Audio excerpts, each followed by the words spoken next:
Hello. Oh, hello? Well, now, Ah, if it ain't this dingus. there he is. Hello. Hello. How you doing? Doing fantastic. My tea just finished steeping. Oh, nice. Okay. Well, giving it a little bit to have the show go out to the people. Make sure that they if they're if they're up for it, if they're around, obviously. More importantly, Alejo, how are you doing? Oh, thanks for asking. I'm all right. I'm doing okay. Um, I've literally been playing like a game all day. That's been nice. What game? War Tales. It I'm unfamiliar. Yeah, it came out this year. It's a tactical RPG, and Okay. it's basically you start out as a bunch of mercenaries through whatever background you want to start with, which gives you a unique kind of mission that you can do for these paths, which are repeatable, like things that you can do in the world in order to gain points into them to then get more skills in them, and that's its own system. But it's basically an open world where you can have the difficulty be by region or adaptive, depending on what you want. So, first region is like 1 through 5, like levels. Next region is, more 4 through 10 because some overlap happens. Um, and or you can have it everything's, to your level. All the people they get their own classes basically of if you have an archer, they can specialize into um like 3 different subclasses basically. Sword and Such shield as. warrior, such as a beastmaster who, when you have animals in your team, because you can capture animals and have them be in your group, um you can command them, and then later on there's a skill to actually make it so that you can use them without them being uh what's it wild, so you can actually control them, but the skill allows you to like tell them to hit something that's right next to them basically. Or So, so otherwise, like, if an animal joins your party, they just kind of do their own thing? yeah, they're just on your side basically. Yeah. Okay, that's cool. Yeah. And then, another one being you get a skill that makes you do knockback with a shot instead of, or in addition to your regular shots. And every kind of skill that isn't like a just a movement or a attack that you get from your weapon, um every skill costs a valor point, which you get a set amount of that you can spend and then get temporary ones back from different passives basically in the in each of the characters like passive skills that they learn as they level. So like Hmm. for instance, standing next to an ally who isn't engaged in combat will give a temporary valor, or engaging with an enemy for more warrior types will give a valor, or killing an enemy for more of the roguish what's the ranger types will give a valor back. And those temporary valors are only for those fights, right? So use it or lose it basically, but sometimes you have to use a bunch of valor depending on how hard the fight is, and you can start with no valor or you can start with full valor. It's just you get them back per rest, which you have to camp and feed your people and pay them every few days and all that kind of good management How stuff. how long does Valor last? Is it a So long rest? no, so the temporary valor that you have goes away after the battle, but the valor points that you have in general, like the stuff that you get per rest, those last until you use them, basically. Okay. Yeah. Um. Uh, how how much does Valor actually help? Incredibly. Like, Like it's what does incredibly what useful. does it do stat wise? So it doesn't do anything stat wise. Valor is for utilizing skills, like different skills. Uh, Yeah. okay, Yep. Yep. okay. So it's almost like Source in Yes. Divinity. Yes. Okay, Um. that's pretty fucking good. Yeah, no, it's great. And yeah, basically the whole thing is like it's a big open world.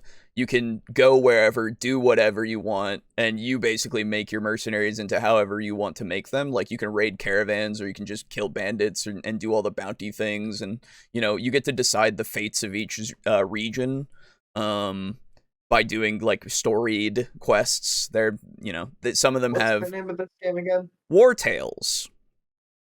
Um, and each character can have a profession, and you start off with a thief and a crafter or tinkerer profession. But the way to get more professions is to find them basically. So like until you Is there find magic in this setting? no. Uh, Okay. well, there's supernatural elements, but I don't know if there's magic. So, uh but like so if you wanted to get the mining profession, you'd have to go into a cave, find a deposit, and like click on it, and then it would say, oh, now you have the ability to give one of your characters the miner profession, right? And each of those professions has levels, and they give more stats as well as more resources and other things potentially when you level them up, so you just keep using them basically.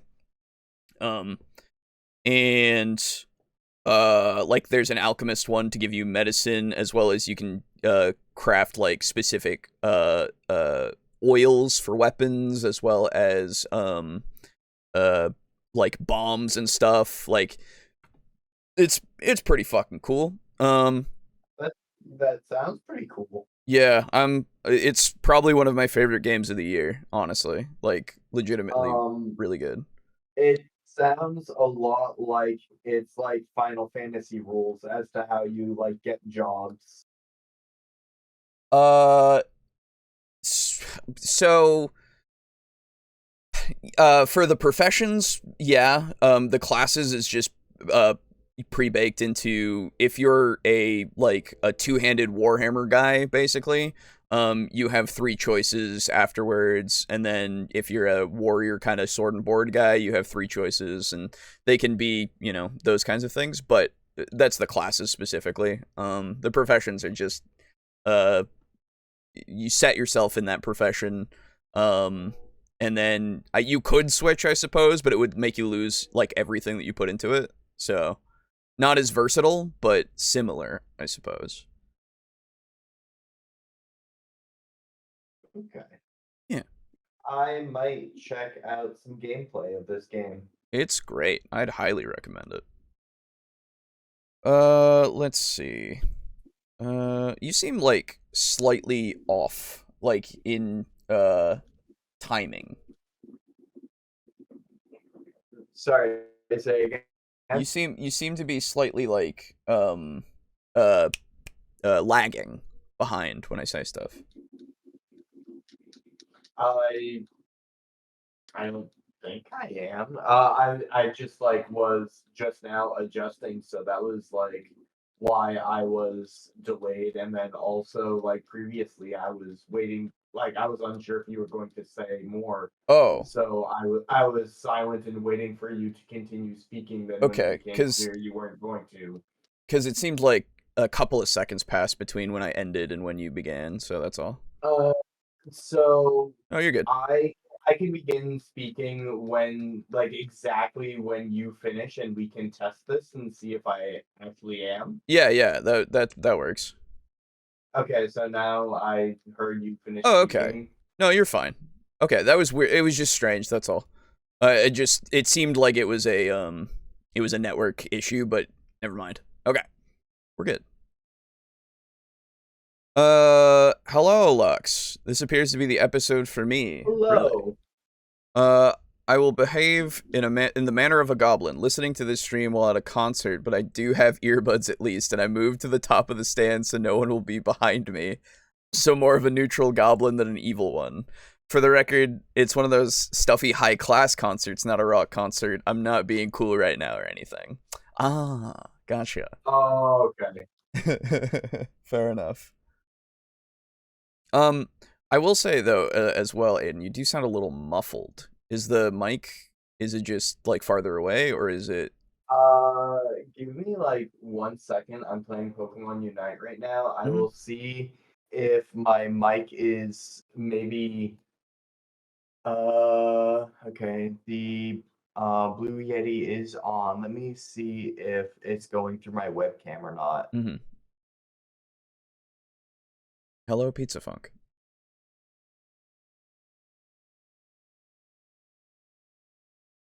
Dude, why do microphone settings instead bring you to speech so you can be like, oh, I want to have Microsoft David talk to me or Cortana? Like, why What? isn't it just like, hey, pick your microphone?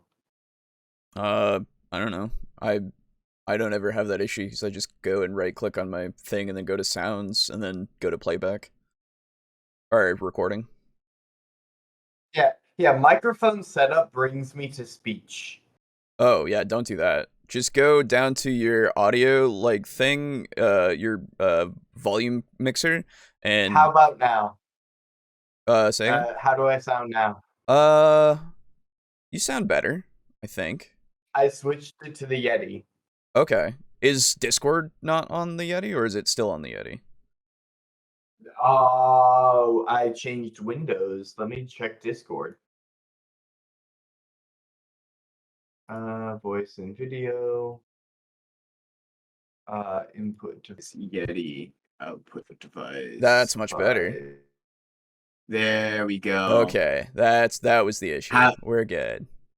Okay. Yeah. Okay. Yeah. Okay, much better. Okay, we're good.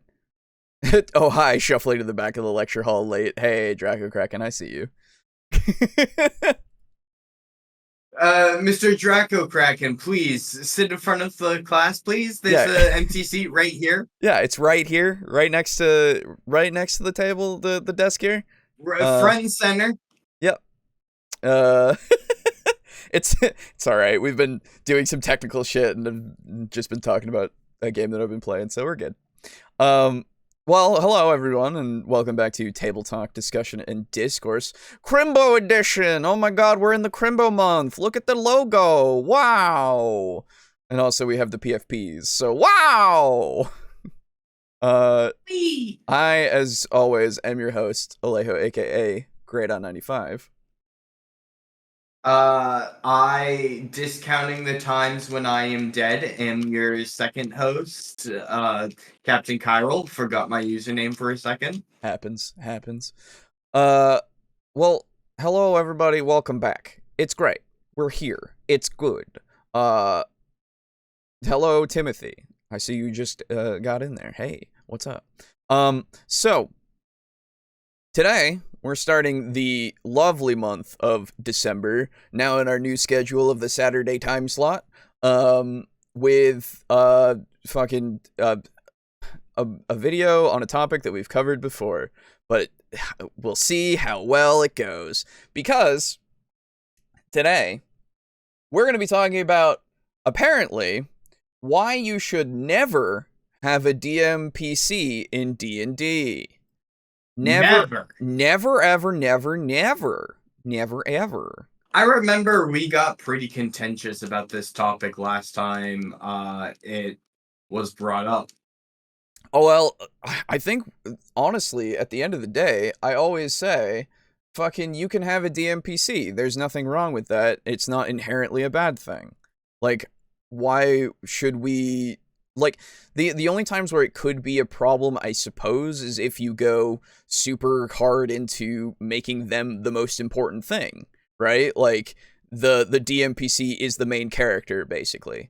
And to be fair, that's not itself inherently a bad thing either, because you could have it be the storyline of they're helping this this character in a quest, right? Of, I don't know, maybe they're trying to take back the throne rightfully or something. Yeah, if it's like an arc.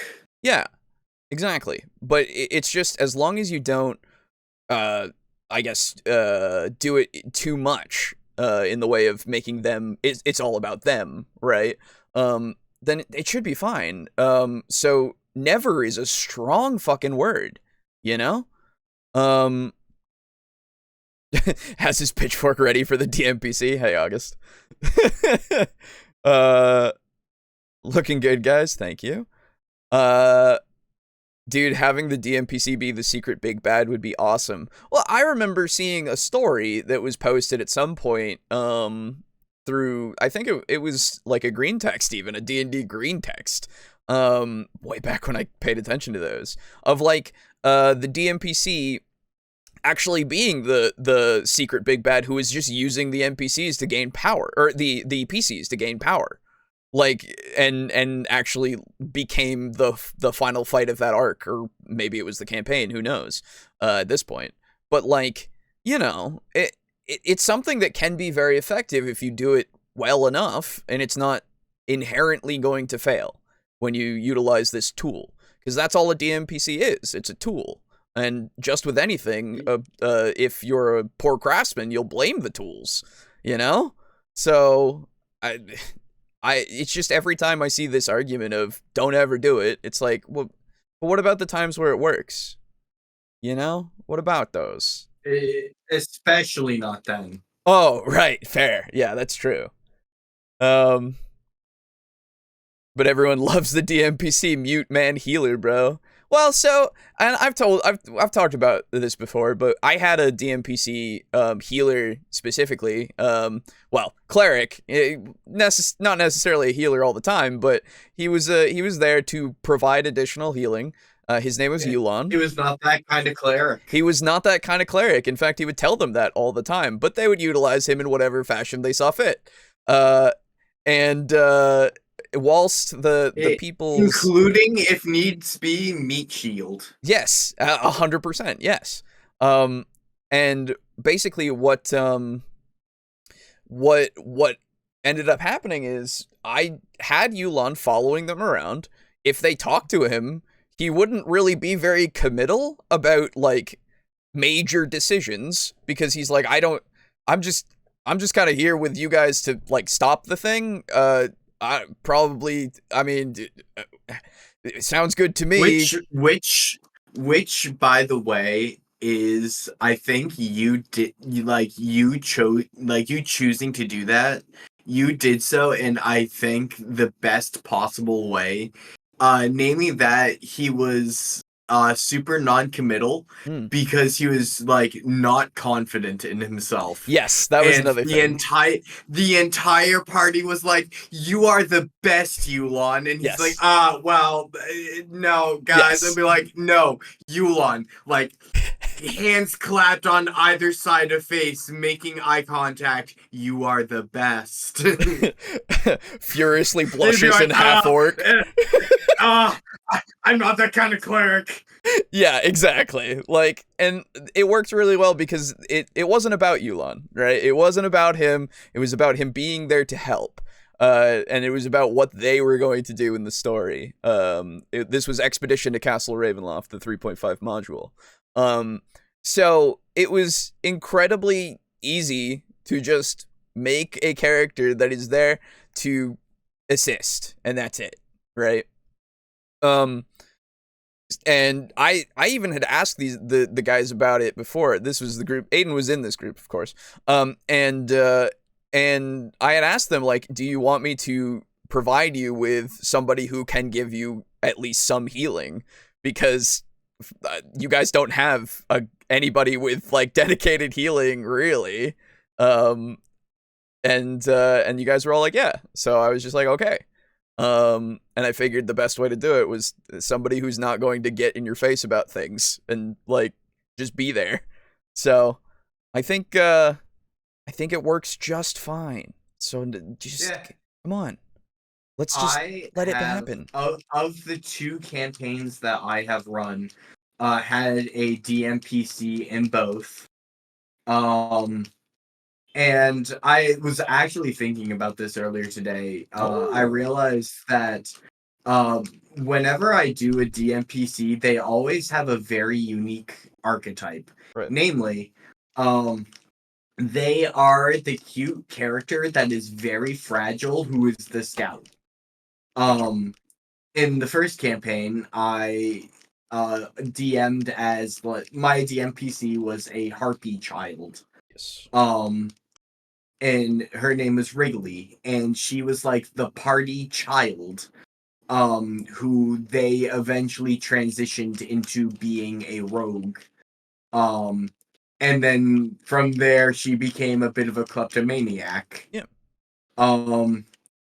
In the second campaign, I was running a pseudo dragon pet for another character, like one of the PCs in that game.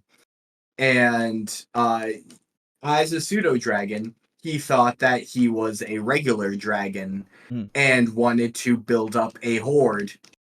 And he also had because he had some shadow magic abilities, and really I am now realizing I make rogue children that are kleptomaniacs. Yep, this doesn't surprise me in the slightest. That the party will take care of. They will all gather around this child and be like, all right. That seems incredibly on brand for you, yes. It does. But yeah, and in the Astatine stuff that hasn't come out yet that I did with Dracokraken, it was just me and Dracokraken, and so I offered for You haven't released Astatine yet? I haven't released the Patreon or the Table Flippers exclusive Astatines yet. No, not our stuff. Okay. Our stuff is out there. Don't worry about that. That shit. That awful thing that I made. Yeah, don't worry. That's out there for everybody to make fun of. I thought it was fine. I know, you all say that, it's fine. But that I have or I controlled like 3 other characters that were basically utilized by Dracokraken's character. Like they were there to be a tool as well to the character themselves, because it'll be more clear when it comes out, but like they were there to assist mainly. And they had their own personalities and they would do stuff that they wanted to do, but they never really, like, I was only able to give as much information as I could for them, and so I didn't venture into the territories of like solving anything for them, you know, or having them solve things necessarily, because it didn't seem right. Because that would just be unfair for the solo player, right? But I don't know. I think it was okay. I think it worked out fine. Kraken said it was fun, so it's probably okay. But yeah, I mean, that's the thing. If you utilize them poorly, they will be a stain upon the experience, I think. And that's why people get up in arms and say don't ever do it, because they never want to even take the chance, apparently. So because they're cowards. That's right. Oh, it's the dudes. I remember them. Yes, Dungeon Dudes. It's a fucking 30-minute video, so we'll see what their arguments are. I don't know how this is gonna go. I'm scared. If you ever enter the role-playing hobby through play-by-post, you'll learn to use DMPCs the right way. That makes sense. I blame Photoshop for all my art being bad. Shame on you, Adobe. Yeah, that's right. Yeah. Hate those tools. Fucking hate them. Fucking Sony Vegas, the thing that I use to make all the videos and stuff. It's that program's fault that those things haven't come out yet. That's the way. Also, yay Saturday. I know what day the stream is now. Yes, it will be every Saturday now, from now on. Wrong with the DMPCs. I see that that August said they can sometimes take too much focus away from the players or the game and makes it pointless for others to be there. Like if the DM wanted to play their game with themselves. Yeah, that's the worst case, right? Yeah, like if you make a champion who is like cleaving werewolves in half with his fucking great sword, Yeah. like in a flurry of blows, like like you're invalidating the players. Yes. Absolutely, don't do that. Yeah, exactly. Also, if you only have one player, yes, exactly. DMPCs would be good for comic relief, I bet. Yeah, potentially. I think. Well, that's the thing with everything. Like anything can be that. It just depends on the circumstances. Soft disagree on having a DMPC if you have only one player. You can absolutely have like a character who's like, hey, I'm just here to help you out, boss. What do you mean? You can make a character like a DMPC whose purpose is just Oh, yeah. supports No, that was in PC. favor. Sorry, that was in favor, that comment. Not against having DMPCs. So yes. Oh, okay. You're right. Okay. Let's begin this little video. I know I'm right.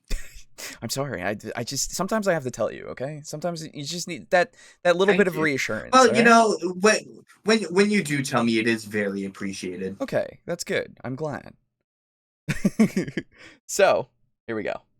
This week's episode of our show is sponsored by the Grim Hollow Valakin Clans Kickstarter, which is bringing 2 awesome new source books for 5th edition. This Kickstarter is launching on February 15th with 2 massive books for you. It's been a little while, don't worry. These are probably out for you to buy now.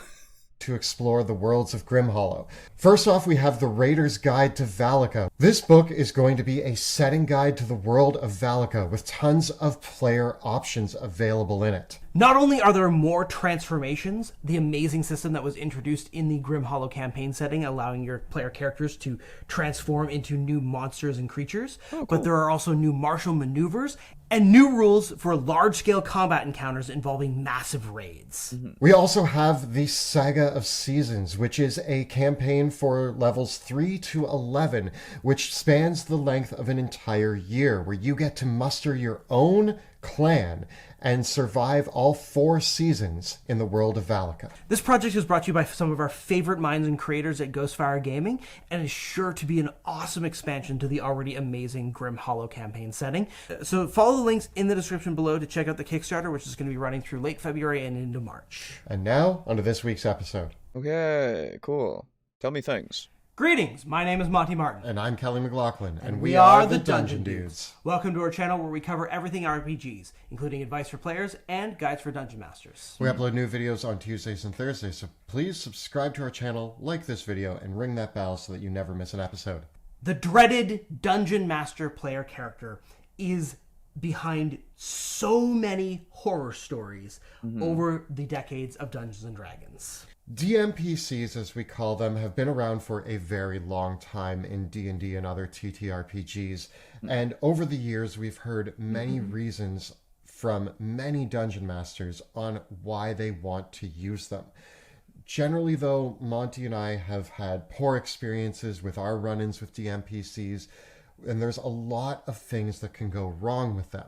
Okay. Today, though, we're not going to focus on the many ways that they can go wrong, but we're going to talk about the 3 most common reasons we've heard on why DMs want to use them, and talk about other options that might help you not need to use a DMPC in your games. Interesting. Okay. Yeah, you know what? I am all right with this premise I of am the as video. well. I am as well, but unfortunately, your clickbaity title made me get this. So yeah, but I am willing to acknowledge that my experiences with DMPCs have potentially not been representative of the sum total experiences that most players have. Like, Sure. my experience with DMPCs has been pretty decent thus far, but I've also had like fairly good DMs. And I am aware that of my own privilege, that my experience may not be representative of the whole. Sure. And as such, I think that providing all of the shit DMs out there with alternative ways to scratch this same itch that might result in them having a DMPC might not be a bad idea. No, I mean, I don't think that it's a bad thing at all. I think that this is probably the best way you could go. Again, it's in conflict with your title because, like, I don't know. No, like it's direct. It is directly disagreeing with it when you say, "Oh, well, you shouldn't never do it, but here's some alternatives." Yeah, and then your exactly. title is "Why You Should Never." Right. So, I just whatever. I'm willing to hear what you have to say at least. One other I'm playing D&D with myself and my lore, fair enough. Make sure the DMPC has to follow the same rules as all the other characters and it should be fine. No single character can do everything anyway. Yes, that is pretty much one of the things that needs to be in the back of your head if you're using them. No, they are not brothers. And Aiden, get a good DM, bruh. Yeah, that's right. That's what Aiden said. That's right. Yeah. I directly said skill issue. You all heard me say it. The three most common reasons we hear from dungeon masters that want to use a DMPC are as follows. The first is that they want to introduce a non-player character that joins the adventuring party and follows the player characters around because that's going to be important to the story in some way, shape, or form. The second most common reason that we see is that dungeon masters want to address a perceived gap in the capabilities of their player characters. Oh, jeez. Oh, God. Oh, no. Wait a minute. Oh. Most often because the party might lack a healer or a tank in some way, shape, or form. And the final and probably most common... Swear to God, if the final one is they want to have a pet for the party. Because the dungeon master wants to play a character themselves. Okay. So we're going to address... You know what? Actually, no. The plot or story NPC, that would include pets. Yeah, I think so. But the third one is the one that I'm like, oh yeah, that's a thing that could potentially make it go. But like at the same time, I don't know, fucking go look at Devils and Dice. Fucking Boo plays like a bunch of characters that tag with us all the time. Like it's fine. Yeah, like also like say I want you to craft an example in your head. Imagine that the party is defending a caravan, for instance, and then combat breaks out with some bandits. Sure. That caravan that the party is defending is full of NPCs that will act in combat. Yes. Because why wouldn't they act? Yes. And then the lines between an NPC that's just active in combat and a DMPC get awful blurred. Yes, I agree. Fucking, like, I remember when we talked about this before, this came up for sure, of like, how far does it have to go for it to count as a DMPC now? Like, why is this now the moniker? Instead of like, does the NPC have to stay with you forever, like basically since the beginning, or it stay with you for a majority of the time? Like how are we going to really define what the difference is between those two things of an NPC and a DMPC? Like a DMPC technically doesn't exist. It's just an NPC that is the DM. DM, of course, controls all NPCs, but the DM is actively in control of more often than like other NPCs. Right. Which seems a really soft way to define that. Like, well, so yeah, the more common like colloquialism now is DMPC is the PC in the party that's controlled by your DM that is ruining your game. Like that's what it is now, and it's like, oh, okay, but like, so then the good ones we can just call NPCs, I suppose. But I, The ones that aren't inconvenient for me to acknowledge. right, exactly. The ones that don't lie counter to my narrative. Yeah, exactly. Yes, exactly.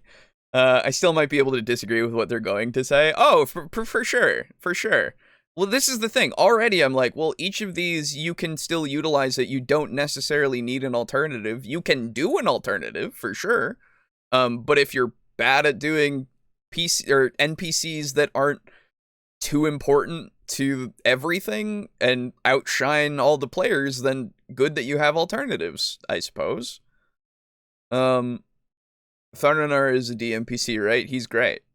Yeah, technically. Well, so this is, again, if we go into like the definition, maybe, yes, I don't know. It sounds like it should just be called DM party member. Well, that's why it's player character, DMPC.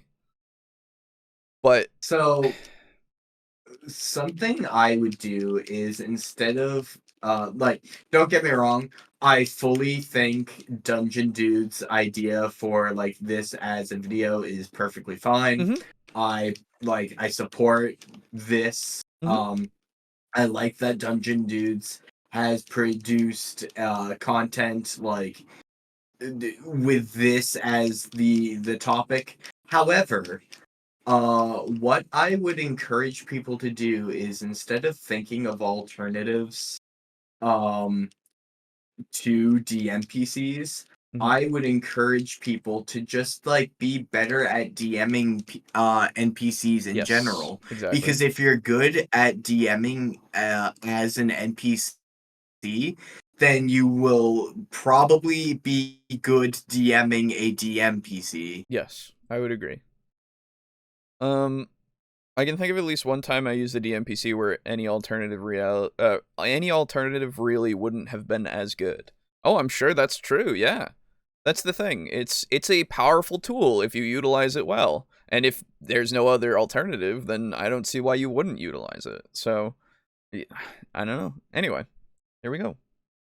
Reasons in turn, and hopefully by the end of this video, we'll have convinced any of you out there that want a DMPC why it's just not necessary. And we'll also hopefully show you different options that might help your game out, allow you to participate in the ways that you wanted to, but without taking agency away from your players with a DMPC.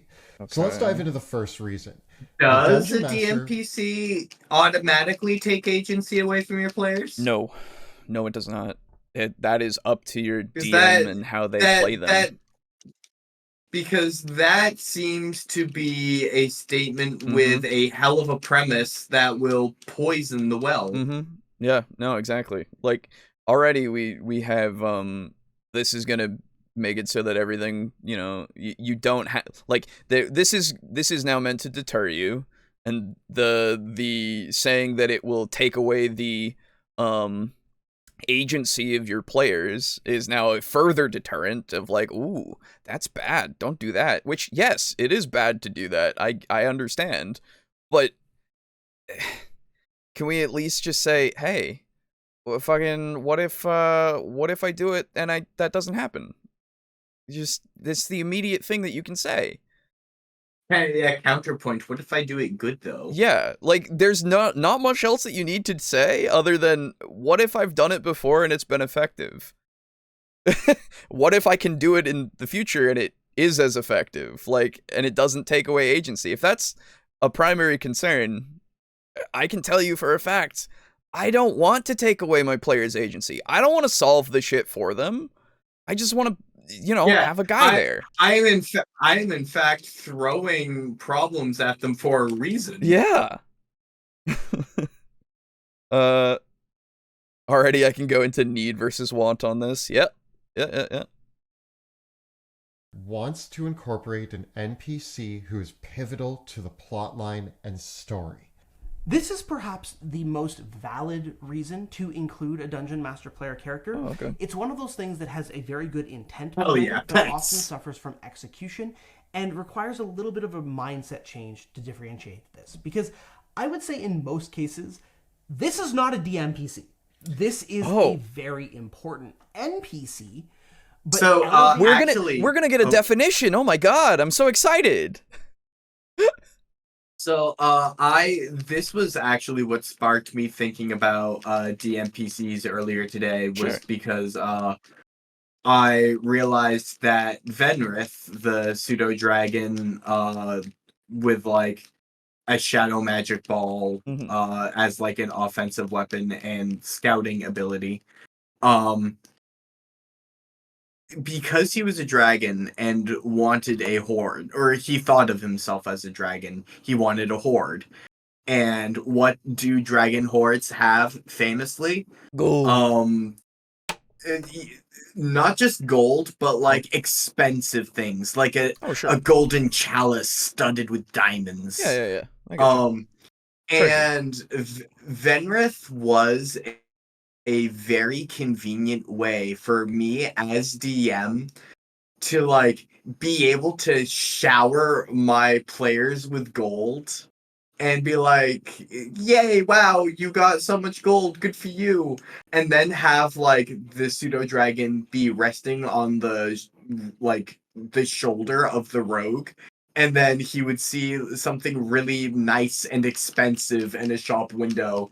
And he would like tug on the hair of the rogue and be like, Father, I want this. Buy it for me, Father. And the rogue could say no. The rogue could say no, but like Venrith would probably then try to steal like I don't know, whatever, the chalice that they saw, and may or may not get caught.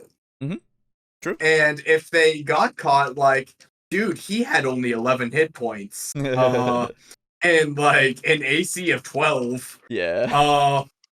And if he did not get caught, then he would like show up and be like, hey, I found this. Yeah. Wow, yay. Look, Father, I found the thing that I wanted. Wow. Weird. I happened to find this thing lying on the street. Weird that. Yeah. And exactly. And they'd be like, this is my child, and I'm raising my child to be a thief by not spoiling them horrendously with everything they want.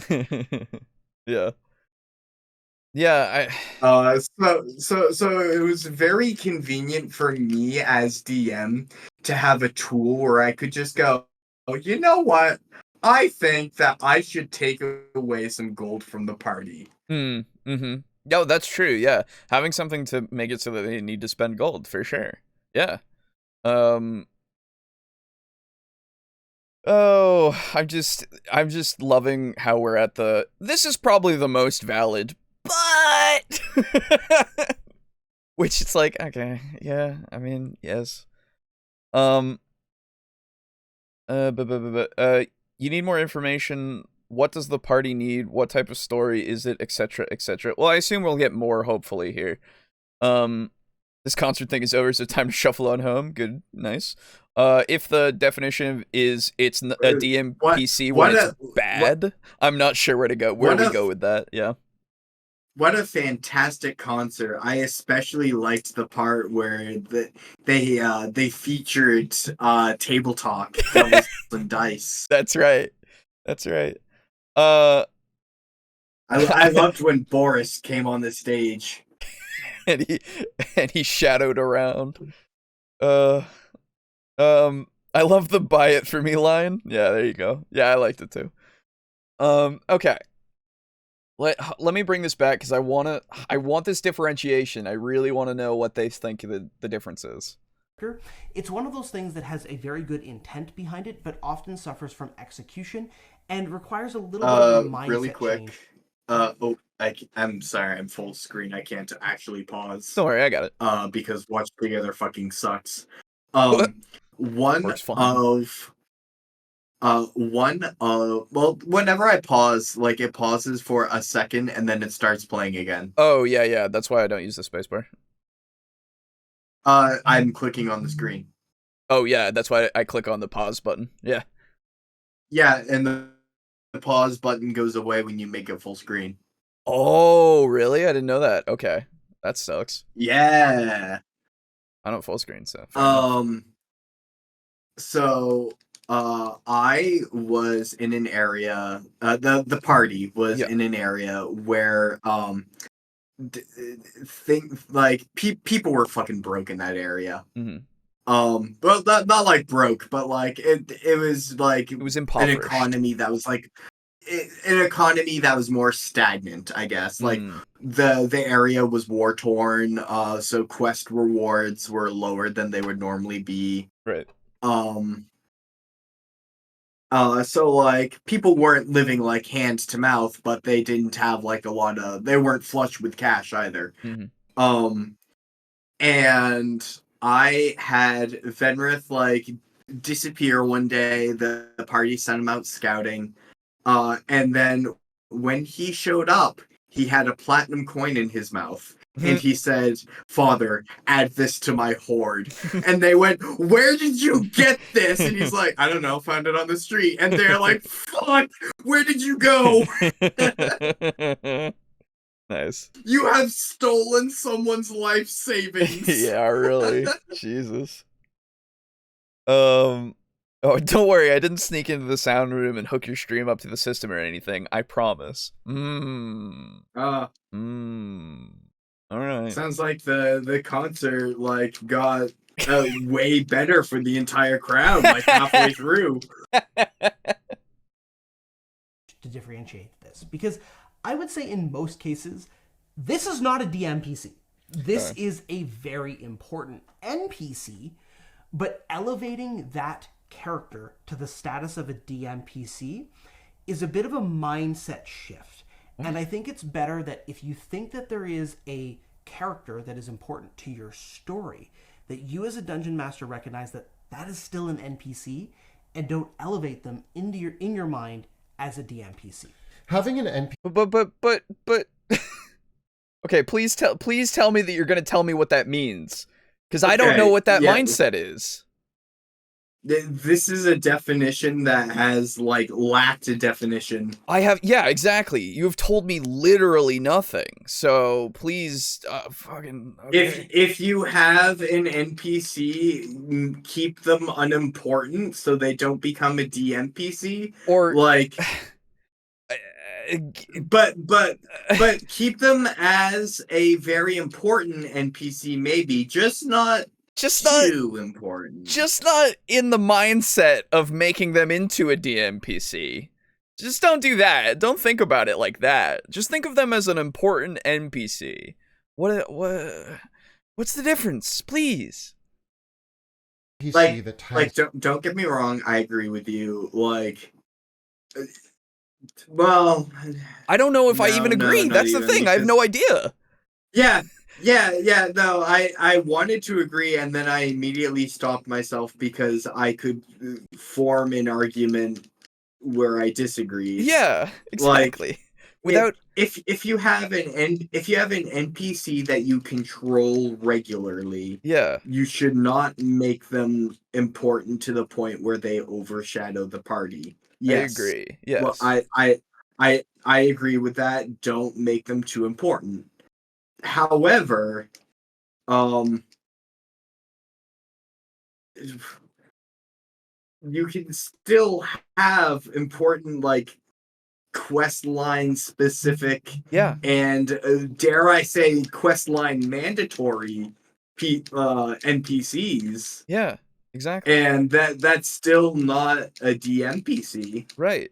I had a character that I created for just a little NPC / DMPC, I suppose, character that I had created for a previous world that I had made that was really shit, known as Agris. The world that you guys played in the Age of Magic Fur. Yeah, the world of Magic Fur. Yeah. So one of the NPCs that was potentially available to be met at some point was a little goblin. Fuck, what was his name? I don't remember what his name was, but he was a little goblin guy. I have the notes somewhere in a notebook somewhere over there. But he was a little goblin guy, and basically what he would do is he would ambush the party at some point because he had a goblin friend who was horribly stabbed. So he would, well, not ambush, but he would try to sneak up into the party's camp when they were, resting, and then try to take some sort of medical equipment. Okay. Yeah. So, and depending on what happened, he would either succeed and then they would be missing some medical equipment, or he would be found out and they would either dispatch of him or potentially just see him run away or whatever would happen. Either he dies or he doesn't. And so basically, if they talked to him, if they followed him back and helped out his friend and everything, they would find out that he was on the run from a slave camp of dwarves that were enslaving goblins, that basically the land, the people didn't know that this was happening. And I'm telling you all this because I will never run this world again because it was awful. In general. I like Digress. Well, it is bad as compared to what I was doing with my other world that I have. Well, yeah, Agris isn't perfect. It has a couple flaws, but I wouldn't call it irredeemable shit. Oh, sure. No, I get you, but I just don't plan on ever being there anytime soon anyway. So basically, he was running from these dwarven slavers because they had started to enslave the goblin population, so that they could reap the benefits and not have to work as hard, and also still be, part of the grand alliance that was happening with the rest of the quote unquote good races. Basically, he had his whole little quest line of, if one of the party members was trying to see him and had dark vision, he would be invisible to them, because he had a ring of dark vision invisibility, which was a specific item in 3.5, it also had a crest on it that made it so that he was goblin royalty, so he would be the goblin king, and you could put him back on the throne, basically, if you followed up with him, if you really wanted to, and he would become a whole thing if you really, cared about a goblin. But otherwise, he could be completely killed or missed or whatever, and you could just take his ring and then find out what it did later, and then maybe find out about that stuff later as well. But he could have become a whole DMPC for this whole quest line that was just a thing that you could do, but he was never going to be overshadowing, because he's kind of at the mercy of what the players would do, because he's just a little goblin guy, and people fucking hate goblins most of the time. So he can't really go we're gonna go do this. Or he'll probably be insistent on doing stuff, but it's up to the players for sure. So yeah, it's just another example that I have of just an NPC, a DMPC, or potential DMPC, that it just wouldn't be anything that would overshadow whatever they want to do, especially with how I run things, because it was in an open world. So do whatever the fuck you want, sandbox. Man, I would have liked to have run into that NPC. That could have been fun. Yeah, it would have been fun. 1, 2, 3. Are you ready for TableTalk? That's right. I don't know what the dudes want from me here. They want you to just follow along, because it's obvious to me that they have a differentiation because bad things, but I don't know. There's no functional difference between Vera the Kobold Druid and any other PC, so not calling her a DMPC really doesn't make a lot of sense. People haven't taken the hint that I'm trying to get away from the group yet, so the drive home still hasn't started. Oh no, I'm sorry. But yeah, exactly. Dude, I had they're sort of DMPC adjacent. Sure.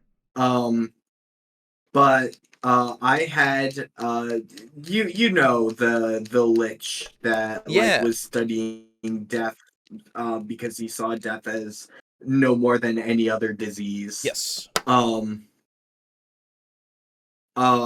He so because he was following like the war front, because where is more efficient to study death than like battlefields, like a plague doctor follows the plague.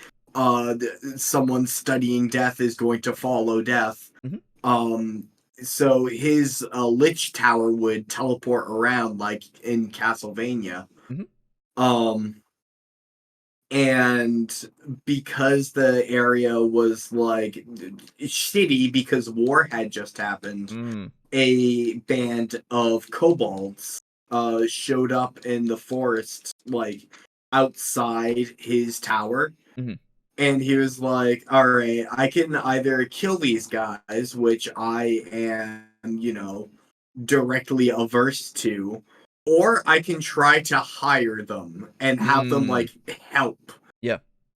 So he's like, hey, there are creatures that are near my tower.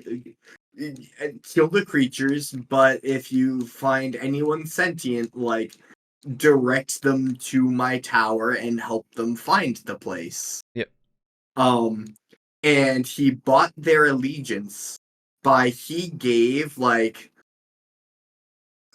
very basic stuff, like really like cobbled together stuff, like a skunk in a cage that essentially had like the poison, like acid splash.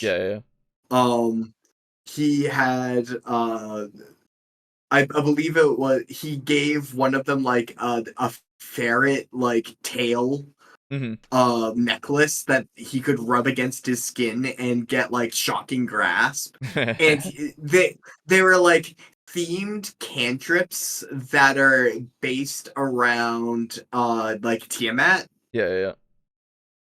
So he told the kobold, I will slowly start making you a dragon in exchange for your tribe's continued service. Okay. And I was going to have, like an interaction between Venrith, the pseudo dragon who thinks he is a dragon, and the kobold who wants to become a dragon. Right.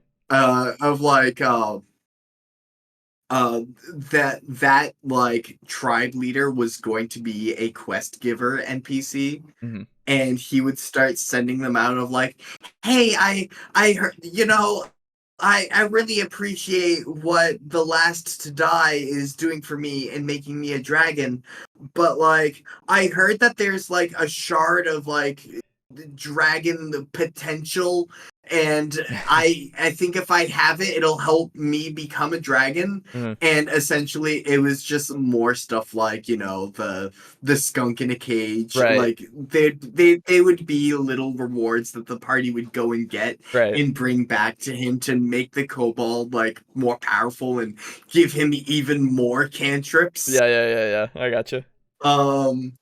And I was gonna have, after the party had collected a few of them, essentially like a duel between him and Venrith, of him being like, I am as much a dragon as you are. Fair. I like that. Looking at the state of the parking garage right now, I'm going to get food. Nice. It's important that you know how my life is going right now. I decided. What food are you getting? This is critical knowledge. Yeah. Tiamat name Because drop. what type of food you are getting might reflect what type of food I get. Oh my god. Because I'm starting to get a little rumbly in my tumbly, and I don't really have food at the apartment right now. Yeah, I made myself some steaks before. It was nice. Recognize that is still an NPC, and don't elevate them in your mind as a DMPC. Having an NPC that tags along with the party is not a problem, and we're not saying that. It's when that NPC is designed in the same way as a player character, participates in all of the game aspects that the player characters also interact. So, like, what do you mean designed the same way as a player character? Do you mean like they are a level 3 fighter? Yeah, that's what I'm wondering, right? Because I don't know if Because that's just a very easy way to maintain balance. yeah, like fucking they've been doing that. Fucking I have supplements for 3.5, one of them being companions and cohorts. It is a third-party supplement that just has stat blocks of these characters that you can have be a companion or cohort to the party. And they're statted out like a character because that's like they're there to help them, and everything kind of stats the same if they're gonna be in part of the party. And it's for balance purposes as well. So like, what's the problem? You know, like, and participating in everything like a character. So if a skill challenge happens, does that mean that they have to sit out?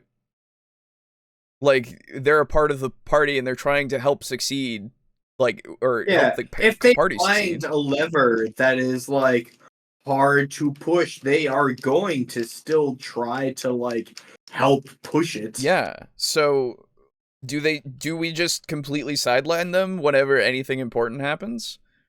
Like entirely, so that it makes no sense as to why they're even like what, like they wouldn't say allowed anything to contribute. Yeah, it's just like I get the not wanting it to completely, overtake whatever the fuck the players are doing, but it's not overtaking when they're just participating.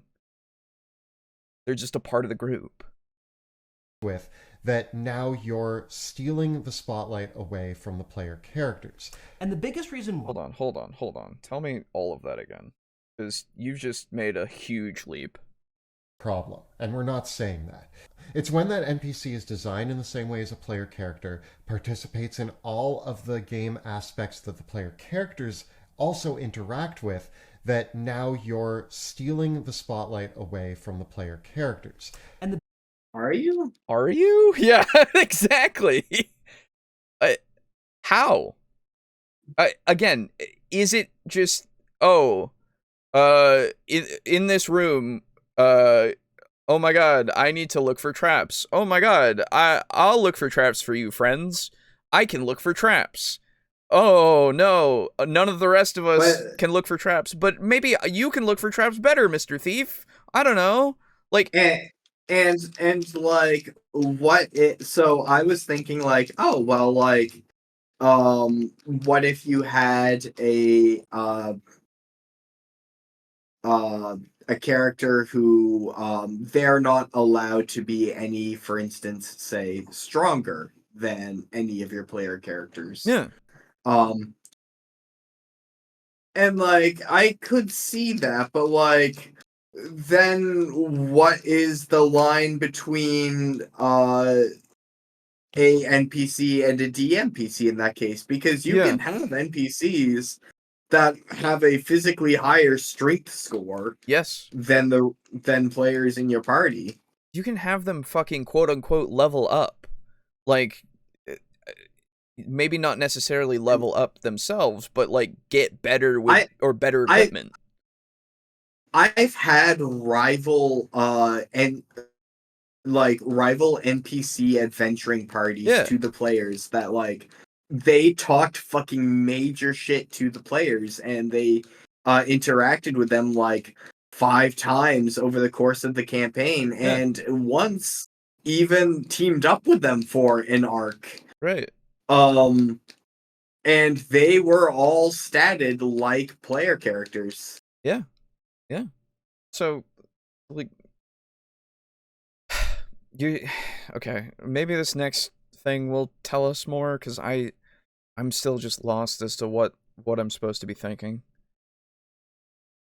The biggest reason why is that often these characters are injected into the campaign to be a protagonist in the story. Okay. And the thing is, the player characters are the protagonists in the story. So by Yes. having an NPC who is the protagonist, Okay. you're Finally, we have a definition thrown out that I agree with. They should not be the protagonist, TM.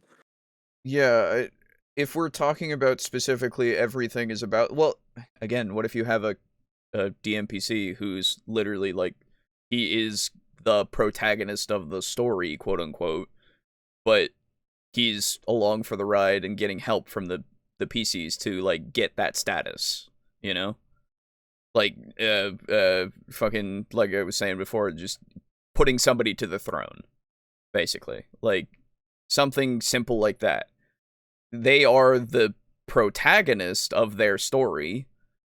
I don't know. I guess Of their yeah. story. Okay. If that's how we want to do it, then why would they? Yeah.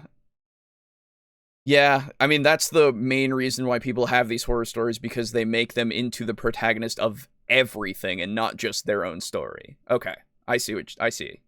I agree. Yes, that is not what you should be doing.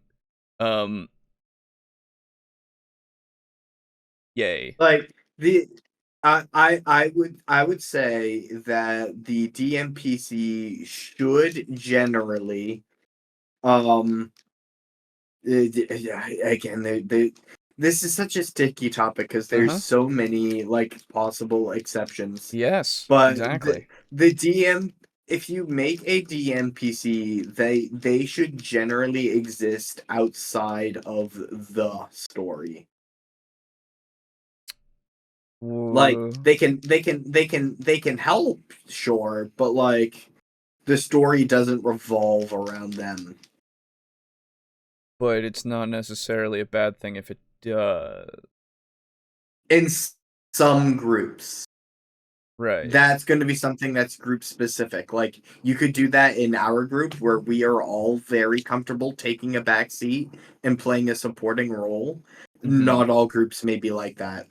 Understandable, but again, that just is another exception, right? So it's just like another thing of like, well, you Yeah, could but do it. I would find like that to be a notable enough exception where it's not representative of the whole, and like you can give advice that you can find a niche scenario that advice may not work for, Sure. but it can still be like decent and workable advice. Sure. It's just I don't know. It's just lumped into the camp of never do it. So I don't know. It's the overarching stigma against it that makes it so it's like, don't even try.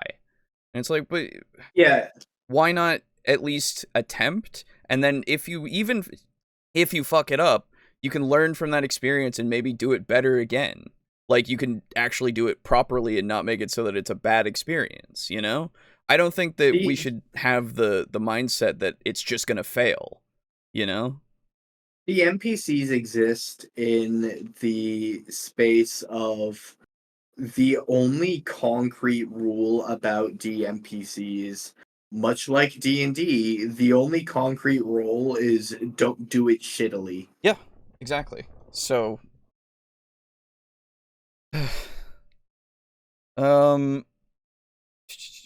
Aiden, get sushi, hint hint. I'm the voice in your head. Yeah, I got sushi for lunch. The restaurant I'm entering right now is called Mellow Mushroom. I'll have to let you know what I decide on. I think it's kind of a pizza place. There you go. Okay. My Copper Dragon sees himself as the main character all the time. Well, that's a different, right? Like, the character can see themselves as being far more important, for sure. Whether or not you make them that way, that is the problem, right? Because they aren't necessarily, like, going to, like, take care of everything. Because if they do, then what's the point of having player characters, right? That's the line you gotta kind of draw. Taking something that's vital to the players and giving that to an NPC. A few things that you can implement to kind of resolve this issue and still allow this NPC to be important is, I like to think of Lord of the Rings. I know I say that a lot. I always like to think of Lord of You the always Rings. think of Lord of the Rings. I'm never not thinking about Lord of the Rings. It's my Ace. favorite Yeah. everything. So let's think about Lord of the Rings. In my mind's eye of turning Lord of the Rings into a D&D campaign, we have a lot of player characters involved. Champagne. But I actually would argue that Frodo is not a player He character. said campaign. Did he? Yeah. I could have sworn he like made the sea soft. No, I'm Can pretty sure we go back a little Sure, bit sure, and sure, listen to it again? D&D campaign. We have Okay, that was just favorite me. Did say campaign. everything. So let's think about Lord of the Rings.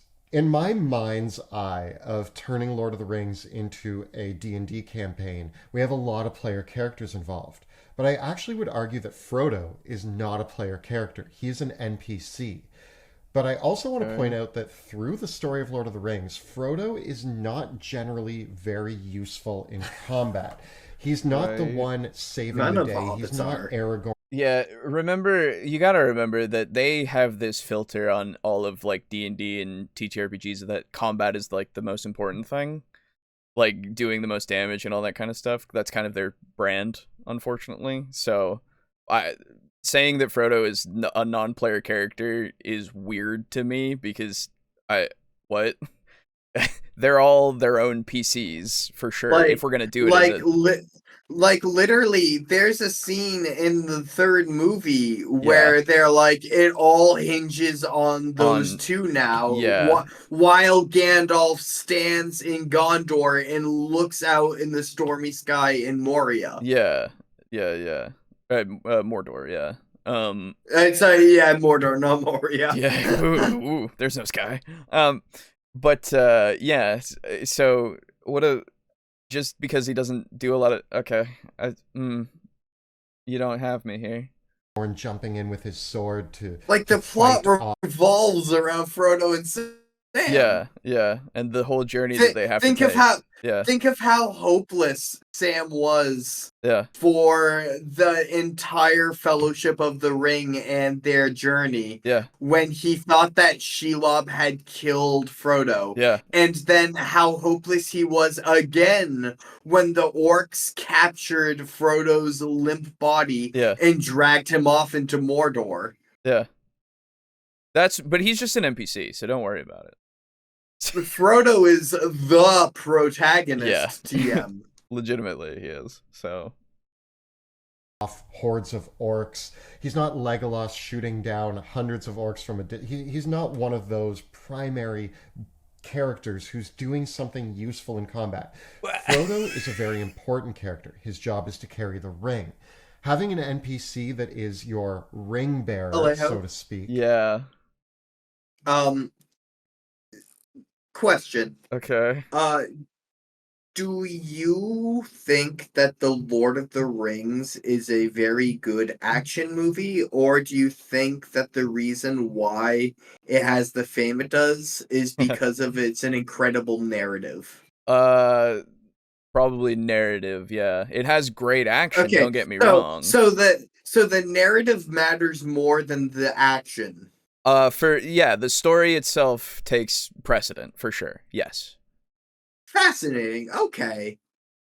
I would like to ask this same question of Dungeon Dudes. It's very obvious to me that they're very much in the camp of the action is really what's important.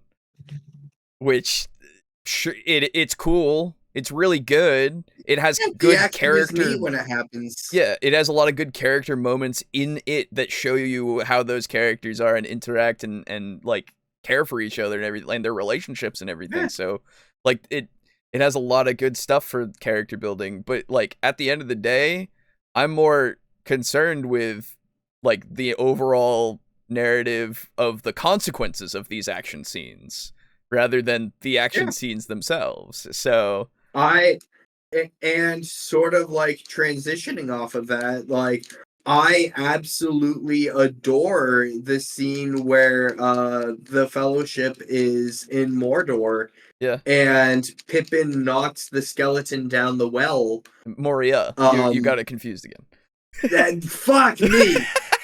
I'm paying more attention than I should to Pokemon I understand. Unite. Go on. Pippin.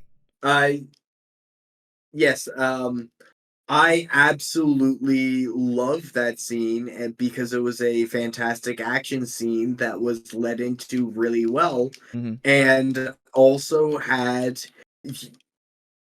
the single probably most important thing about actually no, not that scene didn't. It was the scene with the Urukai. Mm. Um the scene with the Urukai was more important narratively because it was responsible for the Fellowship's parting ways. Mm-hmm. Yep. However, it was responsible for Gandalf dying and becoming Gandalf the White, Yes. which I would dare say is pretty important. It's incredibly important, yes, for sure. And fucking, I just, it's just interesting just to see, like, yeah, we all really like these movies, but for very different reasons, I suppose. Like, I don't, it's not that it's a wrong thing, it's just that it's a strange way to view it, I suppose. Sushi for lunch, fuck yeah, dude. There you go. Any character in the Lord of the Rings can be a DMPC. Well, they're all PCs. Like, if we're gonna, at the end of the day, they are their own characters. DMPC is irrelevant. I'm going to make a world where every single character Mhm. in that world is a DMPC. Oh, nice. Okay. Every single one. There will be Gotcha. entire nations of DMPCs. Ah, And you will then ask, well, gee, Aiden, sounds a lot like you're just kind of describing NPCs. And I will say, golly, yeah, you think. yeah, exactly. How very one-track minded of you, Mr. Dudes. I settled on Cosmic Karma Pizza. I'm too committed to the bit right now not to keep you updated. Hey, I always respect commitment to the bit, to be fair. That said, I'm a bit lost on what Dungeon Dudes have been saying because of that. Hey, no worries. They really haven't said too much other than don't make your DMPC the protagonist of the game. And like, yeah, okay, yes. What? Is not a problem. Have the NPC be important because they're the only ones who can carry the ring. But they're not very useful anywhere else. So they're actually now a liability that the party needs to protect. They need to get them where they need to go. I think that that's a great way to use an important NPC. Just don't make them valuable in the aspects of the game that the player characters are going to be engaging with. Okay, so now we have to defend Frodo. Okay. Like a lot. Are they not going to be engaging with the narrative? Right, exactly. Because, like, I don't know if you know this, sir, but Frodo literally, like, putting on the ring is kind of one of the reasons why, like, that he has to keep it away from Boromir. He parts with the whole of the party because he doesn't want to have any of them be corrupted by it, as he saw Boromir have kind of fall to. He isn't effective in combat necessarily, but he's useful in the fact that his little magic item of Sting is very helpful for getting the goblins to, like, knowing that goblins are around. Just because he's not in combat doesn't mean that he isn't, like, doing things to further the, like, him and Sam going through and finding Gollum and, like, recruiting him, and he basically befriends him and persuades him to get them to Mordor so that they can Mordor, Jesus. They can fucking go and destroy the thing that will end all of the bad that's going on right now. Like, it's just because Aragorn, Legolas, fucking Merry, Pippin, Gandalf, Boromir no more, but at that time, It was because justice for my man Aragorn. Yeah, just because they're out there getting other people to fight the battles and stuff, that doesn't necessarily mean that Frodo is affected, because he's not. Not until the very end, really, where they literally storm the gates. How was Helm's Deep relevant to Frodo's adventure? What they were trying to get, they were trying to defeat the army that Saruman had made, and that way Rohan would be free, and then they could go to Minas Tirith. Like, they were trying to get to Mordor the way that they knew how, going through everything, but it wasn't going to directly affect Frodo. They just wanted to hopefully get there and, like, help. So, and technically, even at the end, I mean, yeah, they do the distraction for the eye of, like, oh, they're going to the gate, and they're charging the gate, and he'll look at that. He'll look at it so that Frodo's okay, and he can get to the top of the mountain.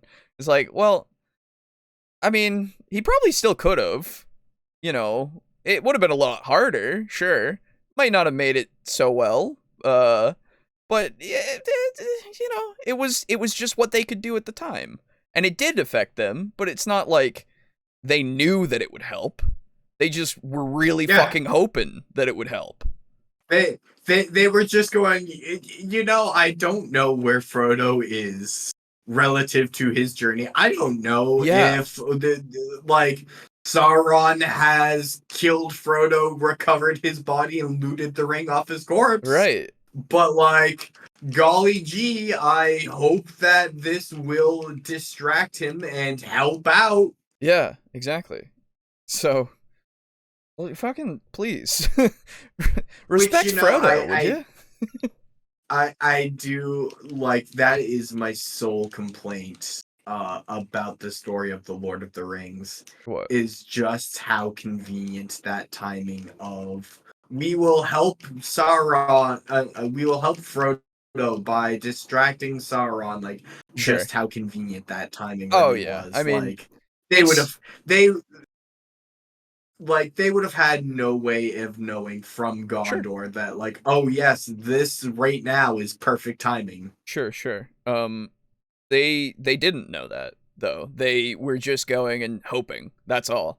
Like, I don't find it to be that big of a thing, because regardless, like, what it is, oh, either we fucking win or we lose and die here, but we at least are stemming the tide a bit, you know?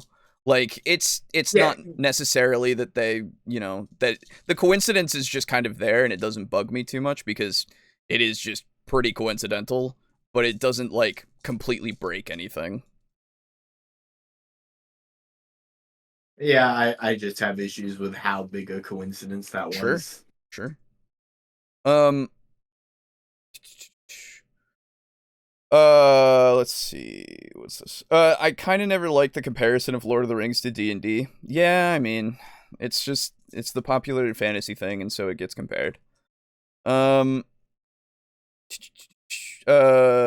almost turned Gollum good. That's true. He did almost. Unfortunate that Faramir showed up and everything. Man. If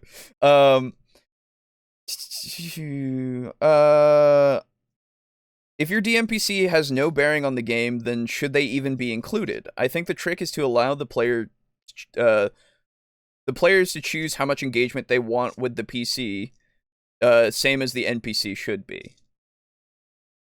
How much engagement they want with the with the DMPC?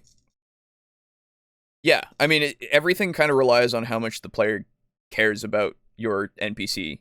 So it's just, you know, don't force them upon them, and you're fine usually. And even then, you can still, like, force a companion of, like, oh, we're working for the king. The king said, hey, this is my chosen knight. He's going to accompany you so that he can report back to me if you guys all die, or something, right? Like, you know, you can still have that kind of forced upon you, just to have it be it makes sense narratively, as well as, you know, they are just there to report, basically. You know, nothing that they're doing is, they want to also succeed, of course, but, you know, they're not wholly responsible for it. I ran a series of Pathfinder modules where, in one of them, the party was supposed to rescue some kids from the local town from a tribe of kobolds. Vera was secretly the daughter of the kobold king, who served as the villain of that module, which provided some nice drama when the other characters figured that out, and also gave the party another way to deal with the problem than just punching their way through everything. Hey, well, there you go. Huh, sounds like your DMPC worked. Whoa. Gollum sounds like a DMPC more than Frodo. It's just an NPC. We need to just get rid of DMPC. We just really need to get rid of the term. You know, someone who is more clever than me would find a way to make the word, like, to arrange the letters in DMPC and make it so that the D and the M together just formed the letter N. Yeah, that would be great for sure. Push back on you, Kelly. I think that Frodo and Sam are absolutely player characters. Oh, thank God. I think they both are. They're just one that the Dungeon Master worked with very closely during character creation to get the buy-in from them to be the key characters. And I think that this idea of could that key NPC be a player character is a really important solution to this problem. The heir to the throne, that doesn't need to be an NPC. That's perfect for a player character. The long lost last. So here's the thing with that, though. You have to make sure that your players, when they create the character, are okay with that, right? We can't just, assume that we are going to force this upon a player or anything. And I'm not saying that's what they're saying. I'm just saying in general, if in the backstory or whatever that your players create, they want to have something like that, or they are okay with something big like that to make them into that kind of important figure in the world, then that's fine. You just have to make sure that they're on board, right? Yeah. So, I'm fine with the idea of you don't want to do it for an NPC. You can have it be the player character, but just discuss it and make sure that you're not just forcing it upon them. That's all.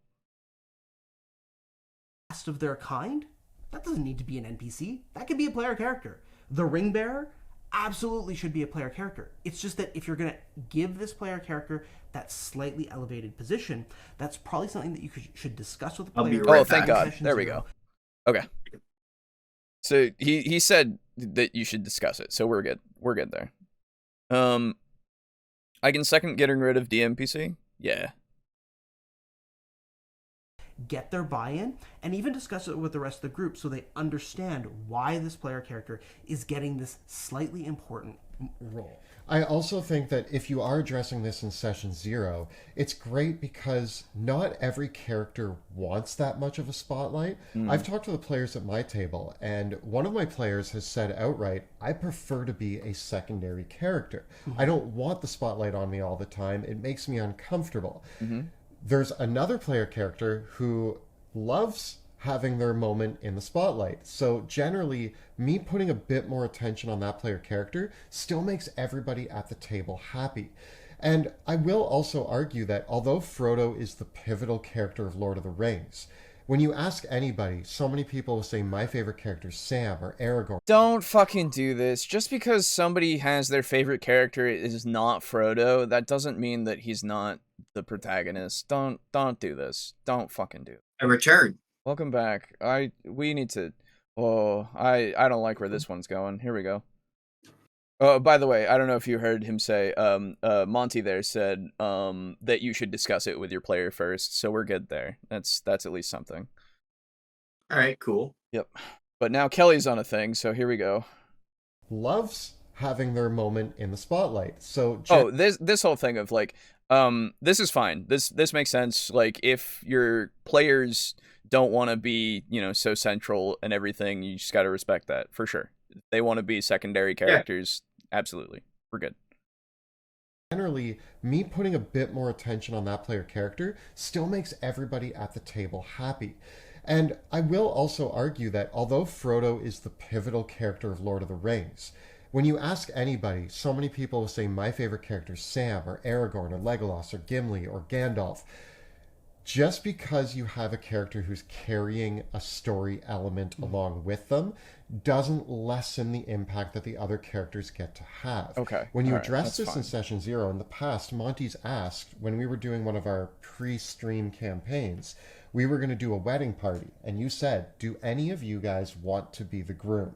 Yeah. And Joe was the one who was like, yeah, I'll be the groom. And we were like, cool. Nobody else really wanted to be. And so we all kind of picked roles on how we were related to Joe's character. That's neat. And why we were in the wedding party. Joe got to be the groom for this wedding party entourage. Mm-hmm. And that allowed Joe to have that sort of pivotal place in the story. But the rest of us all felt very valuable and important. And at no point did I feel like Joe was more of a main character than I was. Yeah, this is just, you have to make sure to balance that out as the DM. Like, that's just how that is, right? It's good to do so, and you should really do that a lot with whatever. Like, no matter if somebody is quote unquote higher up in standing, or if they're just all technically equal, you should just treat them all with, you know, the monicum of attention that they need, and make it so that they all feel like they're at least contributing to the world in general. Someone else ran a Tales of Symphonia campaign in BESM D20, Big Eyes Small Mouth, that's right. But nobody wanted to play the chosen one, so the GM did it. Ah, well, there you go. Their idea of this can be a player character has a fatal flaw. Player characters have choice. If they refuse the ring or throw it away later, then their plot has to change. Yeah, I mean, that's true. This is well, so this is the thing as to why you should discuss it, right? And if you're going to be putting that in the player's hands, then you should have a backup plan, right? Because if this is going to be the big MacGuffin, if this is your ring, right? Then you should probably have a backup plan on if the character like decides I'm not worthy of this or whatever and doesn't want to do it anymore. Like you can probably figure, and hell, even along the way, potentially the story, like other characters might feel like they can do it. But I think with D&D and these kinds of things, it's a lot more versatile to that kind of change. So I think that when you I just thought of so in the guy to the left, I don't know his name. Kelly. Sure. In his example, Mr. Dungeon he's Dude like, other. Yeah, Mr. Dungeon Dude in the yellow shirt. Yes. So in his example, he's like, yeah, you know, we had the party, we picked like, oh, who wants to be the groom? And one of us like raised their hand and the rest of us just wanted to support it.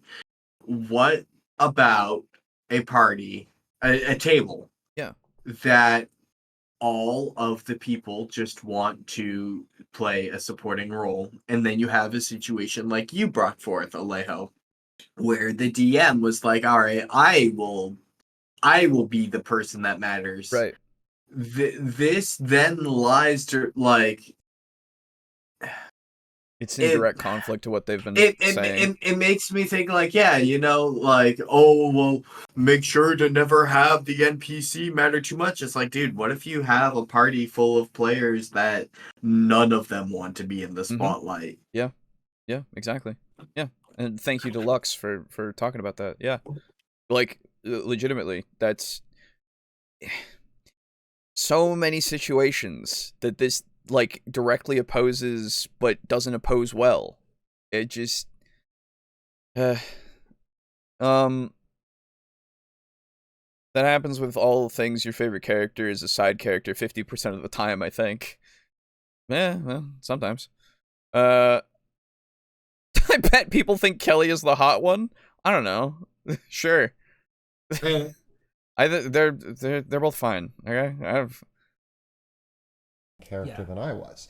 So I think that when you address this in session 0 and throw it out there, hey, it would be really helpful to the story if one of you was blank, the ring bearer, the chosen one, whatever. Does anybody want that role? And you decide amongst yourselves, we're all good. And this, I think, is fair. doubly so if that role does carry a potential power imbalance. I think of if you were trying to have a campaign maybe inspired by Avatar: The Last Airbender, it's like, okay, so who's the Avatar? That comes with that player character having a higher level of power, which means that you have to discuss that with the group and say, okay, well, just like in Avatar: The Last Airbender, Aang has to be in the Avatar state. That's not a mode that he can always be in. And so the other characters and the other players, they still have their strengths and they still have their so many ways that they're pivotal and important to the plot, even though once in a while the Avatar or Captain Planet or they get infused with their superpowers and that gets unlocked for just that one encounter, and that's kind of an understanding amongst everybody at the table. Powerful NPCs joining your party is something that I just personally try to avoid. My Drakkenheim campaign has a whole bunch of super powerful NPCs, the faction leaders, and the way that I justify this is they're the leaders of their factions. Yes, they're important to the story, but they exist more as patrons that are sending the players on missions, and they're too important and have too many responsibilities to be going off on every single mission with the player characters. They're running the kingdom, they're running the largely faction, the they're running same. the Mage Guild. They might even be off fighting other battles at the same time as the player characters are doing their own objectives. So there's a lot of different ways to justify this, and generally I think that if you have this impulse to put a DMPC in your party... Well, okay, so with those kinds of characters that are out there that are more powerful, I don't have a problem with the party attempting to recruit them. But the reason why I don't have that problem is because usually, in those situations, I have made it so that that is a viable option. Right? Like, I will make it so that that situation is okay. And I've at least planned for it to the degree of, this is why they want this person. But, like, we don't need to, like,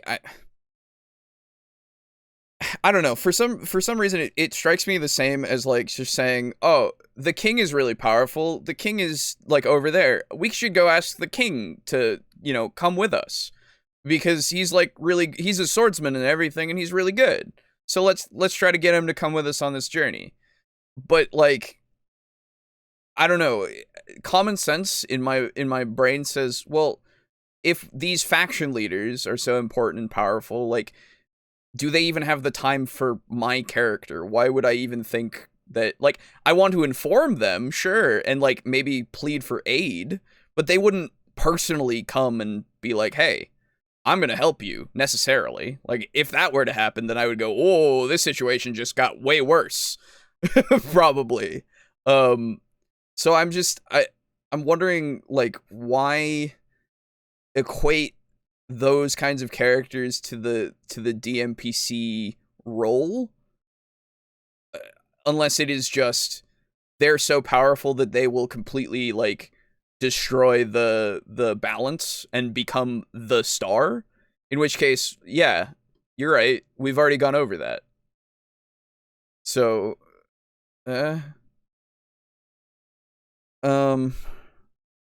level 20 wizard, why don't you stop the big bad? Because I pay you, so I don't have to. Now go. Yeah, I mean, I just...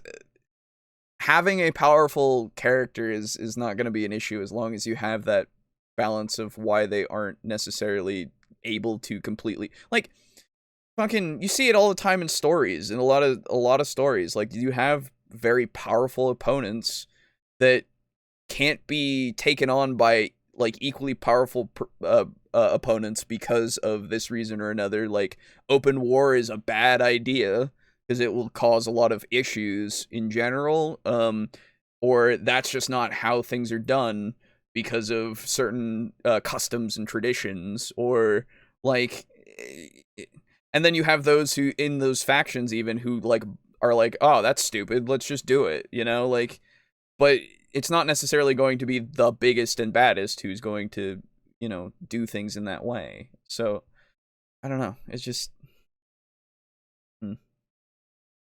First, recognize that's just an NPC. And second of all, think of the ways that you can give more power to the player characters in deciding that is by letting that role fall to the players, or just make sure that they're not always there. In Drakkenheim, Monty portrays so many memorable NPCs, very powerful ones, very competent ones. Most of the time, though, the dirty work needs to be done by the player characters. A lot of these NPCs still allow the DM to have great chances for roleplay, for interaction with the player characters, to help them form plans and ideas and help them through the campaign. Oh, it sounds like a DMPC that's part of the party. Huh. This is a lot of the reasons why I hear a DM say, well, I want the DMPC to help them out with figuring out what to do next. You can have an NPC do that, but then they're a mage of the Amethyst Academy. They don't go into combat. They specialize in different types of magic. They can heal you when you get back, maybe, but they're not going into the dragon's den, so to speak. That's for the player characters, the adventurers. You could also have something like a caravan or an entourage of NPCs that travel with the party. But their jobs are different than the party's. The party is established in this instance as the ones who have to go, again, do the dirty work. But Aiden, you even put this as a possibility. You have a caravan. Oh no! Wait a minute. But what if you get attacked? What if they're there? If they're accompanying these players, there's probably at least some modicum of them wanting to, I don't know, stop the threats, help as much as they can. So why wouldn't they also go and fight? Just balance your encounters so that they are also there, and it's fine. Or, I mean, I suppose you could make it so that none of them want to fight. It's like, what? Okay, none of you? Okay. They're the ones who protect. They're the ones who need to go hunting or killing the monsters, all of that. But then they can return to the caravan or entourage who has their cook, their blacksmith, whatever, the group that's traveling with them, who can help them out, give them advice. This is a really great way of designing NPCs that don't need to be player character NPCs and still give the Dungeon Master so much opportunity to play. And I think the final thing that I would just say with this, and a common pitfall that you'll run into with NPCs in general is... How does it give the DM more opportunity to play than a regular town? Because it sounds like you're just trying to make a town that's mobile. Yeah, I don't know. I have no idea. I assume because they are... How is this different? I assume it's because they are accompanying them, and that's why. And that's it. That gives them the DM more reason for him to play, quote unquote. Even though every single moment the DM is playing. Is the way that the DM has a chance to quote unquote play because the NPCs now they're DMPCs because they engage in combat. Right. Is the chance for the DM to play taking the level fucking 1 blacksmith in combat against an owlbear? No. It's specifically not letting them fight and having them be there so that the characters can interact with them after. Oh, okay. So just like a town. Okay. Yeah, so just like a town, basically. Yeah. Yeah. Just like a town, but it's easier for the party to talk to them more often. Yeah. Because they are riding with them. Yeah. Yeah, exactly. But they're not DMPCs, though. Yeah. Don't worry about it. It's fine, because they don't engage in combat. And that's really the only... I mean, that, and they're not super important, I guess. So, okay. That oftentimes when a Dungeon Master wants an NPC to be an important part of the plot, you run the risk of the player characters just not liking that NPC as a person. That's fine. And then you get this difficult scenario where the player characters now are kind of forced into helping a person they don't like. And so that's a thing that can happen in real life. Like that, I know we're playing a game and everything, but like maybe that, I don't know, could be the point. Like, you're helping this person that you don't necessarily fucking. When I was playing in a campaign on Wednesdays back in the day, my character didn't necessarily like the royal establishment that we were working for. Like, he was a part of a mercenary band, and we were doing this, and he was doing it mostly so that he could get wealth and knowledge that he needed in order to do his own things. But he didn't necessarily like or really care for most of the established, like, people that were paying him. It was just a means to an end. Yeah. So I overtly hate companies because I think that they're not people, and if your business is any bigger than a small mom and pop shop, I think your business deserves to burn. I work for companies because they pay me, but like I have no qualms with letting a business know I don't consider you to be a person, but this is a mutually beneficial relationship. right. So what? Give me money, but if you ask anything extra of me, fuck you. Right. So like why is okay. Also, How's tangentially related. Mhm. This is my face going through this video. Oh. Kelly's face right now, yeah. Fair enough. Talithorn is powerful, but he does not like to fight, so that nerfs him a bit. Sure. Forced to help someone they don't like sounds like some intriguing drama. We can't have that in our role-playing game. Can't have that. No. Can't have that. Get it out of here. It makes them resent the NPC even more. This is doubly so if you've decided to make that NPC an annoying child, or just giving them annoying and bossy personality traits. And this is why it can be helpful to A, dial that back, or B, give the player characters the choice of several different NPCs, and so they can choose someone that they actually like to be the one that follows around with them or helps them out, or doing that. Tomb of Annihilation does a really good job of this in that the party has to hire a guide to help them through the jungle, but there's a phase where they get to choose which of the 12 guides they want to hire to follow along with them. So it actually lets them choose an NPC to come with them. So what if they like him initially, but he turns out to be like a guy that they don't like later? And then, like, what happens if characters are complex? Is my question, actually. Like, what do we do? Going to be more compatible with, rather than just being stuck with that really annoying guide NPC that none of them can stand. When I was running Out of the Abyss, which has 8 or 9 NPCs that travel with the party, my player characters definitely held on to the little Myconid with their dear life. Yeah. But they let some of the other more annoying NPCs fall behind. They didn't maliciously use them as bait, but there were definitely instances where like one of them would trip and fall, and they're like, "We don't care about that guy. Keep running." Yeah, and this is why that making That's fine. So you've just like shown me that they had like a relationship with this guy that was interesting, because they didn't like them, and hell, if that were to happen in my games, if they don't like a character that is following them around, fucking, I will allow them, if they ever want to try, to like put that character in danger or sneak away from that character and lose them, right? And like do whatever the fuck they wish to stop that interaction. That's fine. I don't think that, like, that is just something that you can do.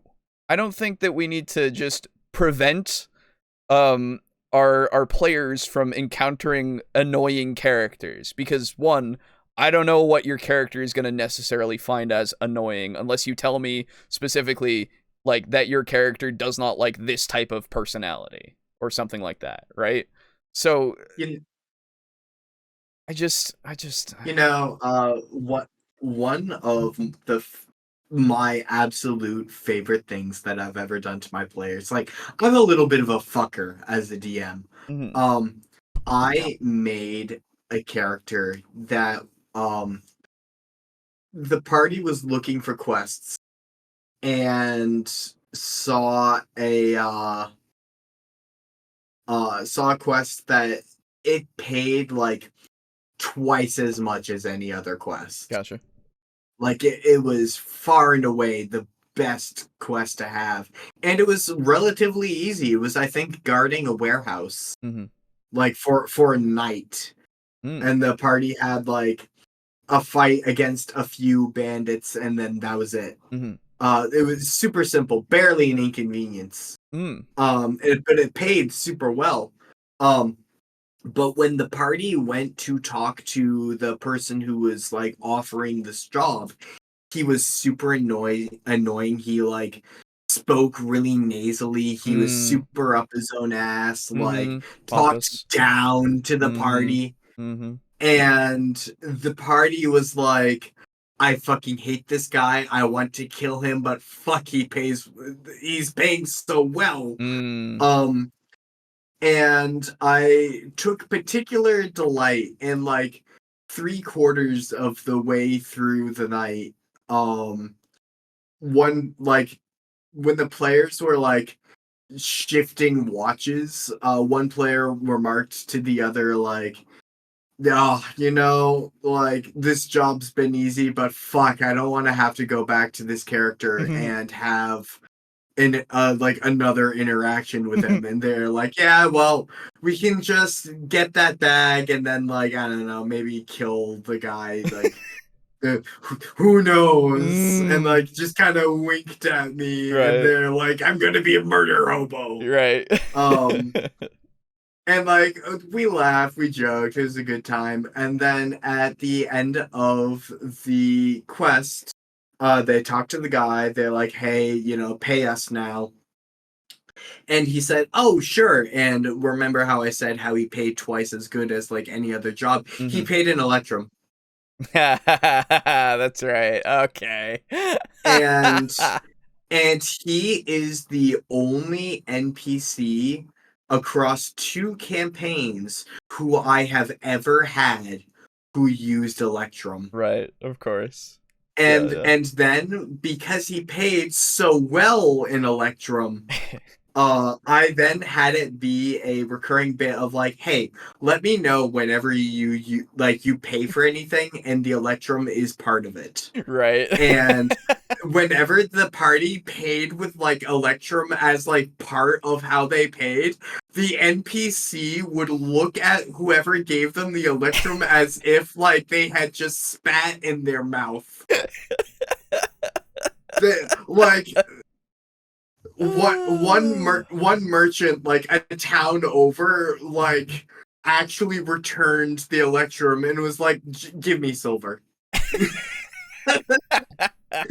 That's great. They all hated it. That's great. Let's see. I think we hit a wall with this video. No, we're just at the first point, and they're going into depth in it, but it's not really going anywhere. So we're getting to the second point, I assume. What happens if one PC doesn't like another PC? Oh no. What happens if Tharnanar? I know. Exactly. This is the thing, right?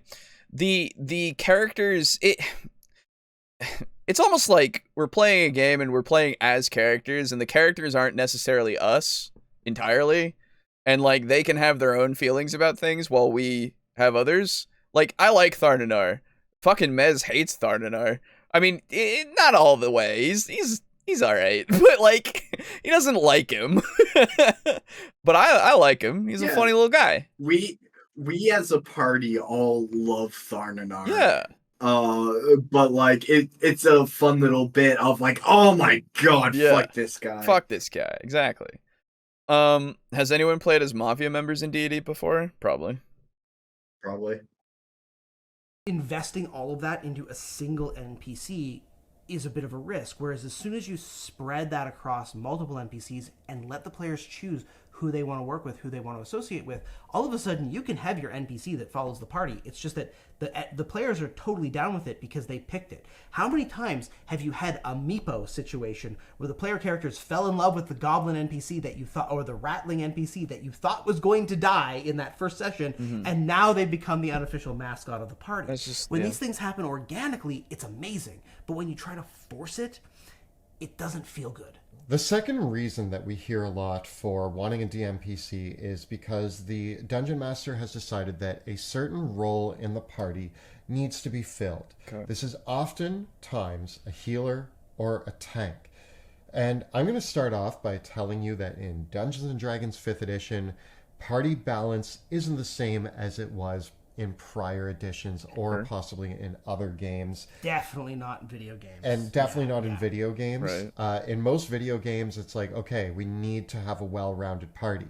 In Dungeons & Dragons 5th edition, you could have a party of all wizards and be fine. You can have a party of all bards and be fine. You can mix and match the classes any way you want. And I'm here to tell you that we have 4 years worth of videos of us playing without a healer. And we do have a tank, but absolutely no dedicated healer. And we've been okay. And there's only 3 characters in the party. I actually can't... Yeah, this is a completely valid point. If you, like, it just depends on balancing from the DM, right? Again, it's just the whole thing of, like, healing, if that is going to be an issue, that they don't have, like, a dedicated healer, well, then you probably have, like, in the towns, there's probably somebody who can do some healing and, like, help them out or something for a price, you know? Or you can have them hire somebody, or, like... But then, wait a minute. Oh, no, they hired a healer. Wait. Oh, no, DMPC, because they'll maybe participate in the combat. Shit, wait. But,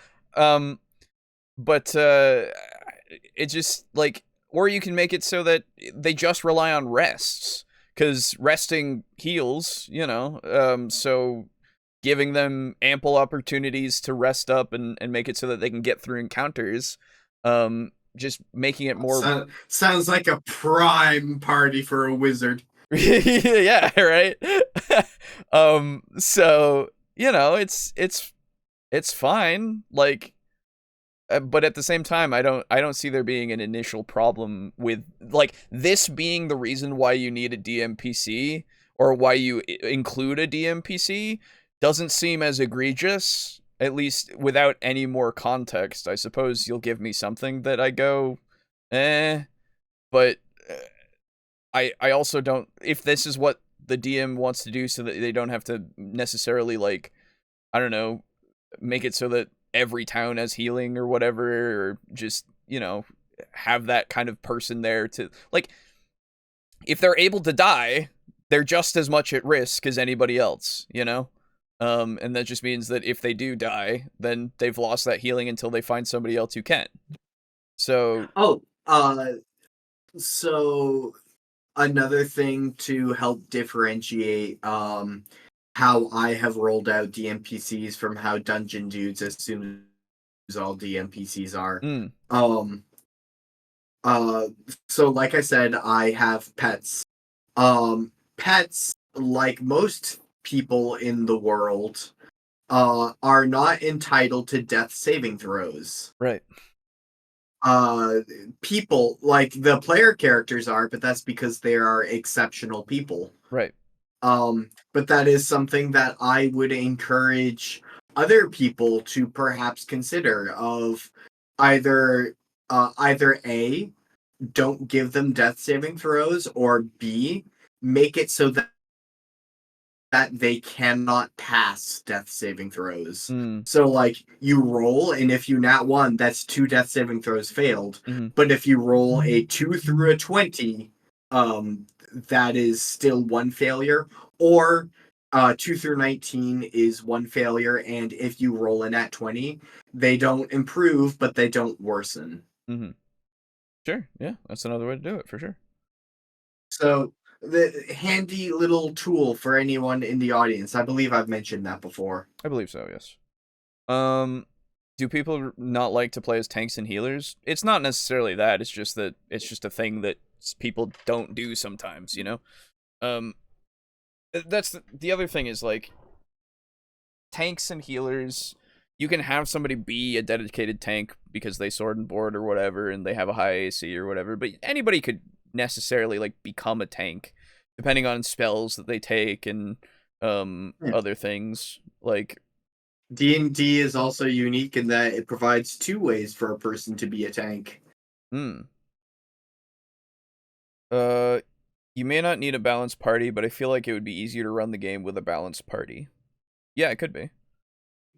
Like, yeah, it's just one of those things of, like, if this is something that works better in this way for your group, then I don't see there being a problem with including that DMPC. You know, as long as you aren't overshadowing, like we've said before, then you're fine, right? Also, I consider minus 10 HP to be all you need to deal with dying. Oh, yeah. The 3.5 of, like, if you get to minus 10, you die. Yep. I can't think of... I think the last time we actually even had somebody in our party that had, like, a healing spell was, like... When we were doing that again, the wedding party campaign. Yes, when we did the Red Hand of Doom, we did have a druid and a bard. A druid and a bard. But neither of them were, like, it was a moon druid and a lore bard. Like, they had healing word. They were not healers. No, but right? Amongst the party, in D&D 5e, you have so many healing spells available to so many different classes that, like, do you have a druid and they took Cure Wounds, and you have a bard who took Healing Word, you're probably okay. Yeah. For tanks, oh no, you don't have a tank. Well, wizards have a lot of ways to reduce damage with spells, as long as they're all taking different spells. Spellcasters can do a lot. Your rogue may not be able to tank, but they can mitigate damage in other ways. There's ways to deal with any situation. And I think it's the player's job to figure that out. I 100% agree. It is the player's job to figure out, within the mix of their abilities, how they're going to overcome these problems.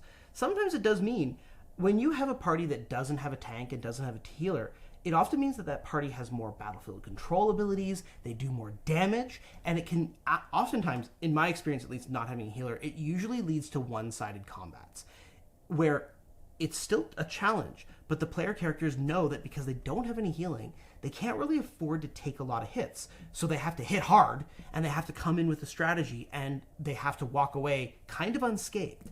And it took a while for me to realize, no one took damage in that fight. Am I challenging my players? I'm like, oh, they don't have a healer. So if they take damage, it's a bigger problem for them than if they did.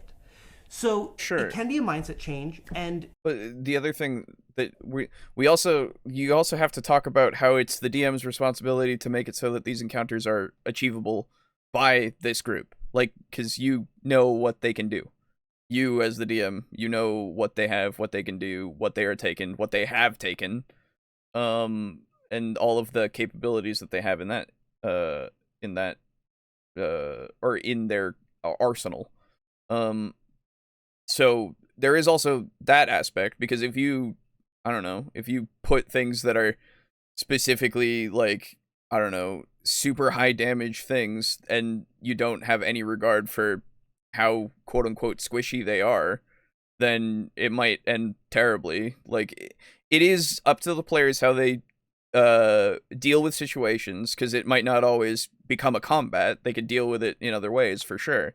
And sometimes that's even more fun. But, like, if you're putting these things forward, you should at least, I don't know, have that idea in the back of your head. I'm not saying that. I just want him to say it. I just want him to say that the DM also has a responsibility, because some of these things are just one or the other, and I never hear both. I see Star Ruby as a fighter tank mix. Sure. Well, that's the thing. In D&D, in 5e specifically, and in most editions, I don't see roles, like, you know, traditional class roles of, like, tank, DPS, healer, even though they can absolutely fit in those roles. It's just, I just see what did the character take and what are they like. you know, and then you just kind of go from there. Like, you can then put them into those categories, but I don't automatically assume if somebody is taking a fighter class that they're going to just be DPS or just be a tank or whatever. They're going to do whatever they want to do, and then I figure it out.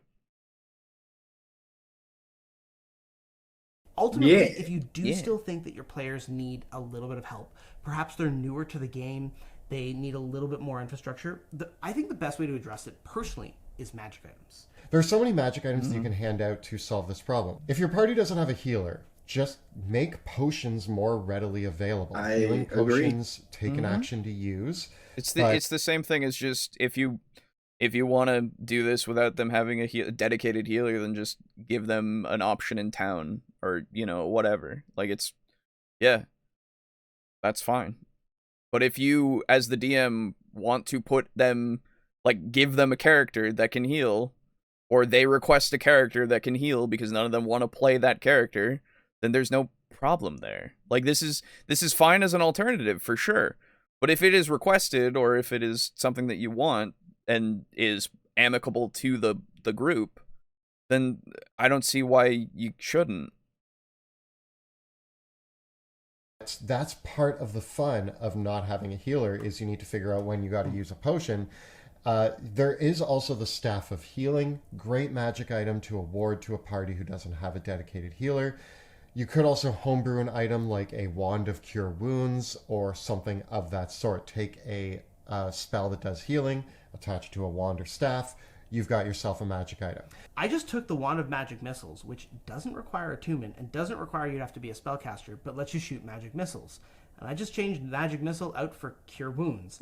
And it's actually not that overpowered. It works kind of perfectly, and it's a great way to put an item in the party that anybody in the group can use that is really what I think of that Wand of Cure Wounds is it's like an automatically replenishing store of healing potions. And that way I don't have to worry about it. I know that they always have a couple little heals, and I don't have to always be handing out healing potions as treasure and making sure that the party has enough healing potions. There's the wand in the party. It always keeps them covered. And that helps you also because the Staff of Healing does require attunement, and you have to be a cleric, druid, or paladin, or bard, I think, to attune to it. So you could remove that. I do like the idea of a wand of healing item. However, I would probably not do a wand of healing word, because that sounds like that could absolutely destroy like your attention if you have players getting downed. Yeah, 100%. I think so too. Fucking, am I ever gonna hear why we shouldn't have the DMPC in this section? Oh, you're still on that? Oh, okay. Okay, yeah, sorry. I just thought that was the point of the bit video, but okay. Anyone can attune to it, and anyone can use that staff. That's not a problem. Also, if you're missing a tank, there's so many great magic items, like giving one of your squishier characters a Cloak of Protection, Ring of Protection, Animated Shield. There's so many different ways that you can let them be a little bit tankier, boosting up their AC, or even giving them scrolls of spells that will help them out in dealing with situations in combat. There's also a lot of magic items out there that allow... encourage... Oh, thank you. I would encourage our listeners to not go for the items that make your party all tankier, because having a party full of tanks, you run into the issue of if everyone's a tank. And also because it's very easy for you as DM to do the exact same functional thing, which is give enemies less of a bonus to hit. The exact same thing. Yes. Very true. What I would encourage all of our listeners to do is what I did for the rogue in the second campaign. Give them an item that makes them grants a +2 AC if they are standing in dim light, or give conditional Yeah. modifiers to AC, because then if you have that for all of your players and they all have different conditions, they then have immediate they go into a combat encounter going, okay, what can I do to attack this optimally? And having players that spend more time actively thinking makes them more engaged and also makes them ask questions that you go, oh, you know what? Yeah, that absolutely would work. Yes, you can shoot down a chandelier and make the room darker. Yes, exactly. And have a bonus to AC. Yeah.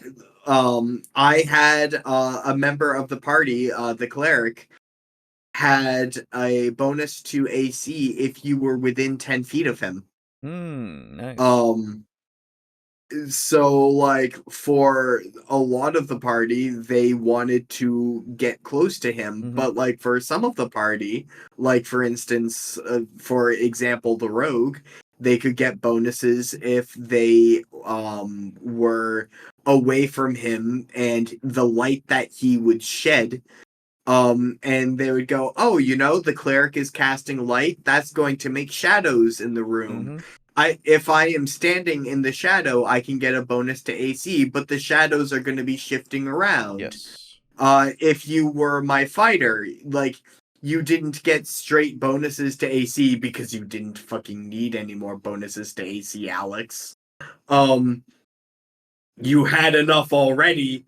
However, he worshipped the goddess of nature, and if he was standing within a certain distance to a tree, one of the things that he was going to be getting soon was a tree stride if he was close enough to a tree. So, like, give ways for your players to think dynamically about what's going on. Exactly. Promote tactical thoughts. Promote the looking at things tactically. It's good. Quick question, Alejo. Can people listening to the audio only hear the video we're watching? Yes. Yes. Yes. I don't know why I answered that, but yes.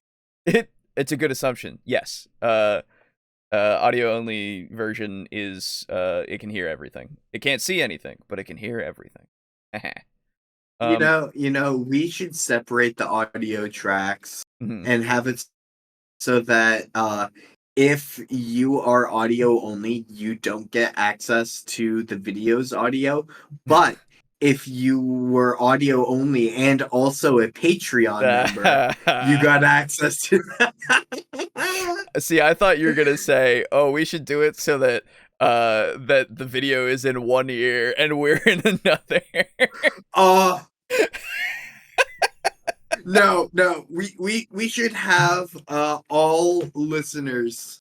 Audio is only one ear, but if you like, there's a $5 donation like threshold on Patreon, and you can unlock the other ear. I hate it. I hate it so much.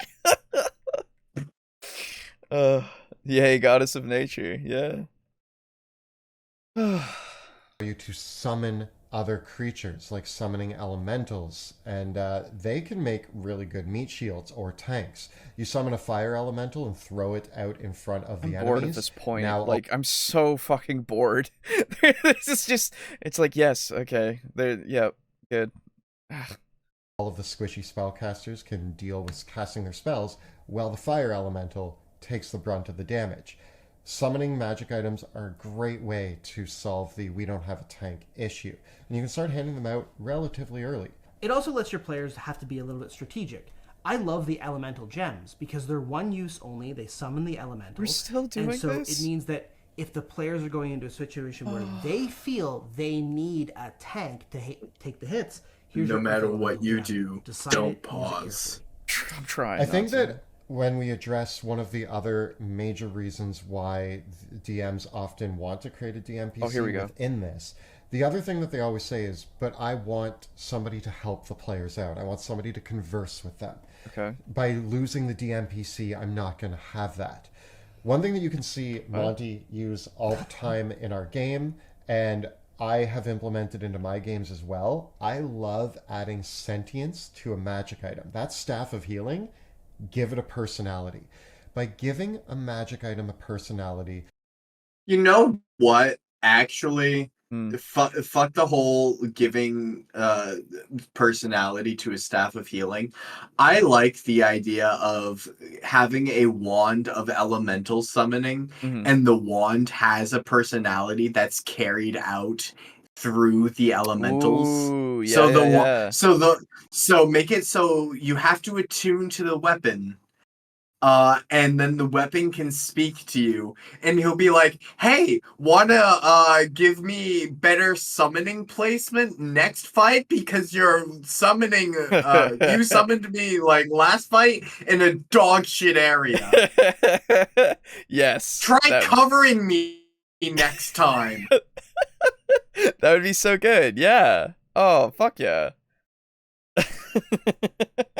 Like, make it so that the wand constantly berates the players, but being able to summon an earth elemental on command is so fucking good. Yeah, exactly.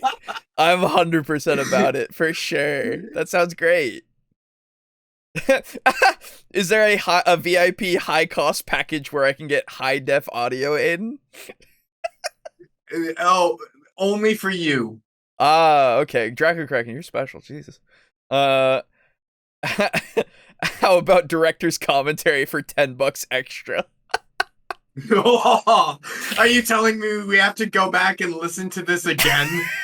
And comment on what we're saying.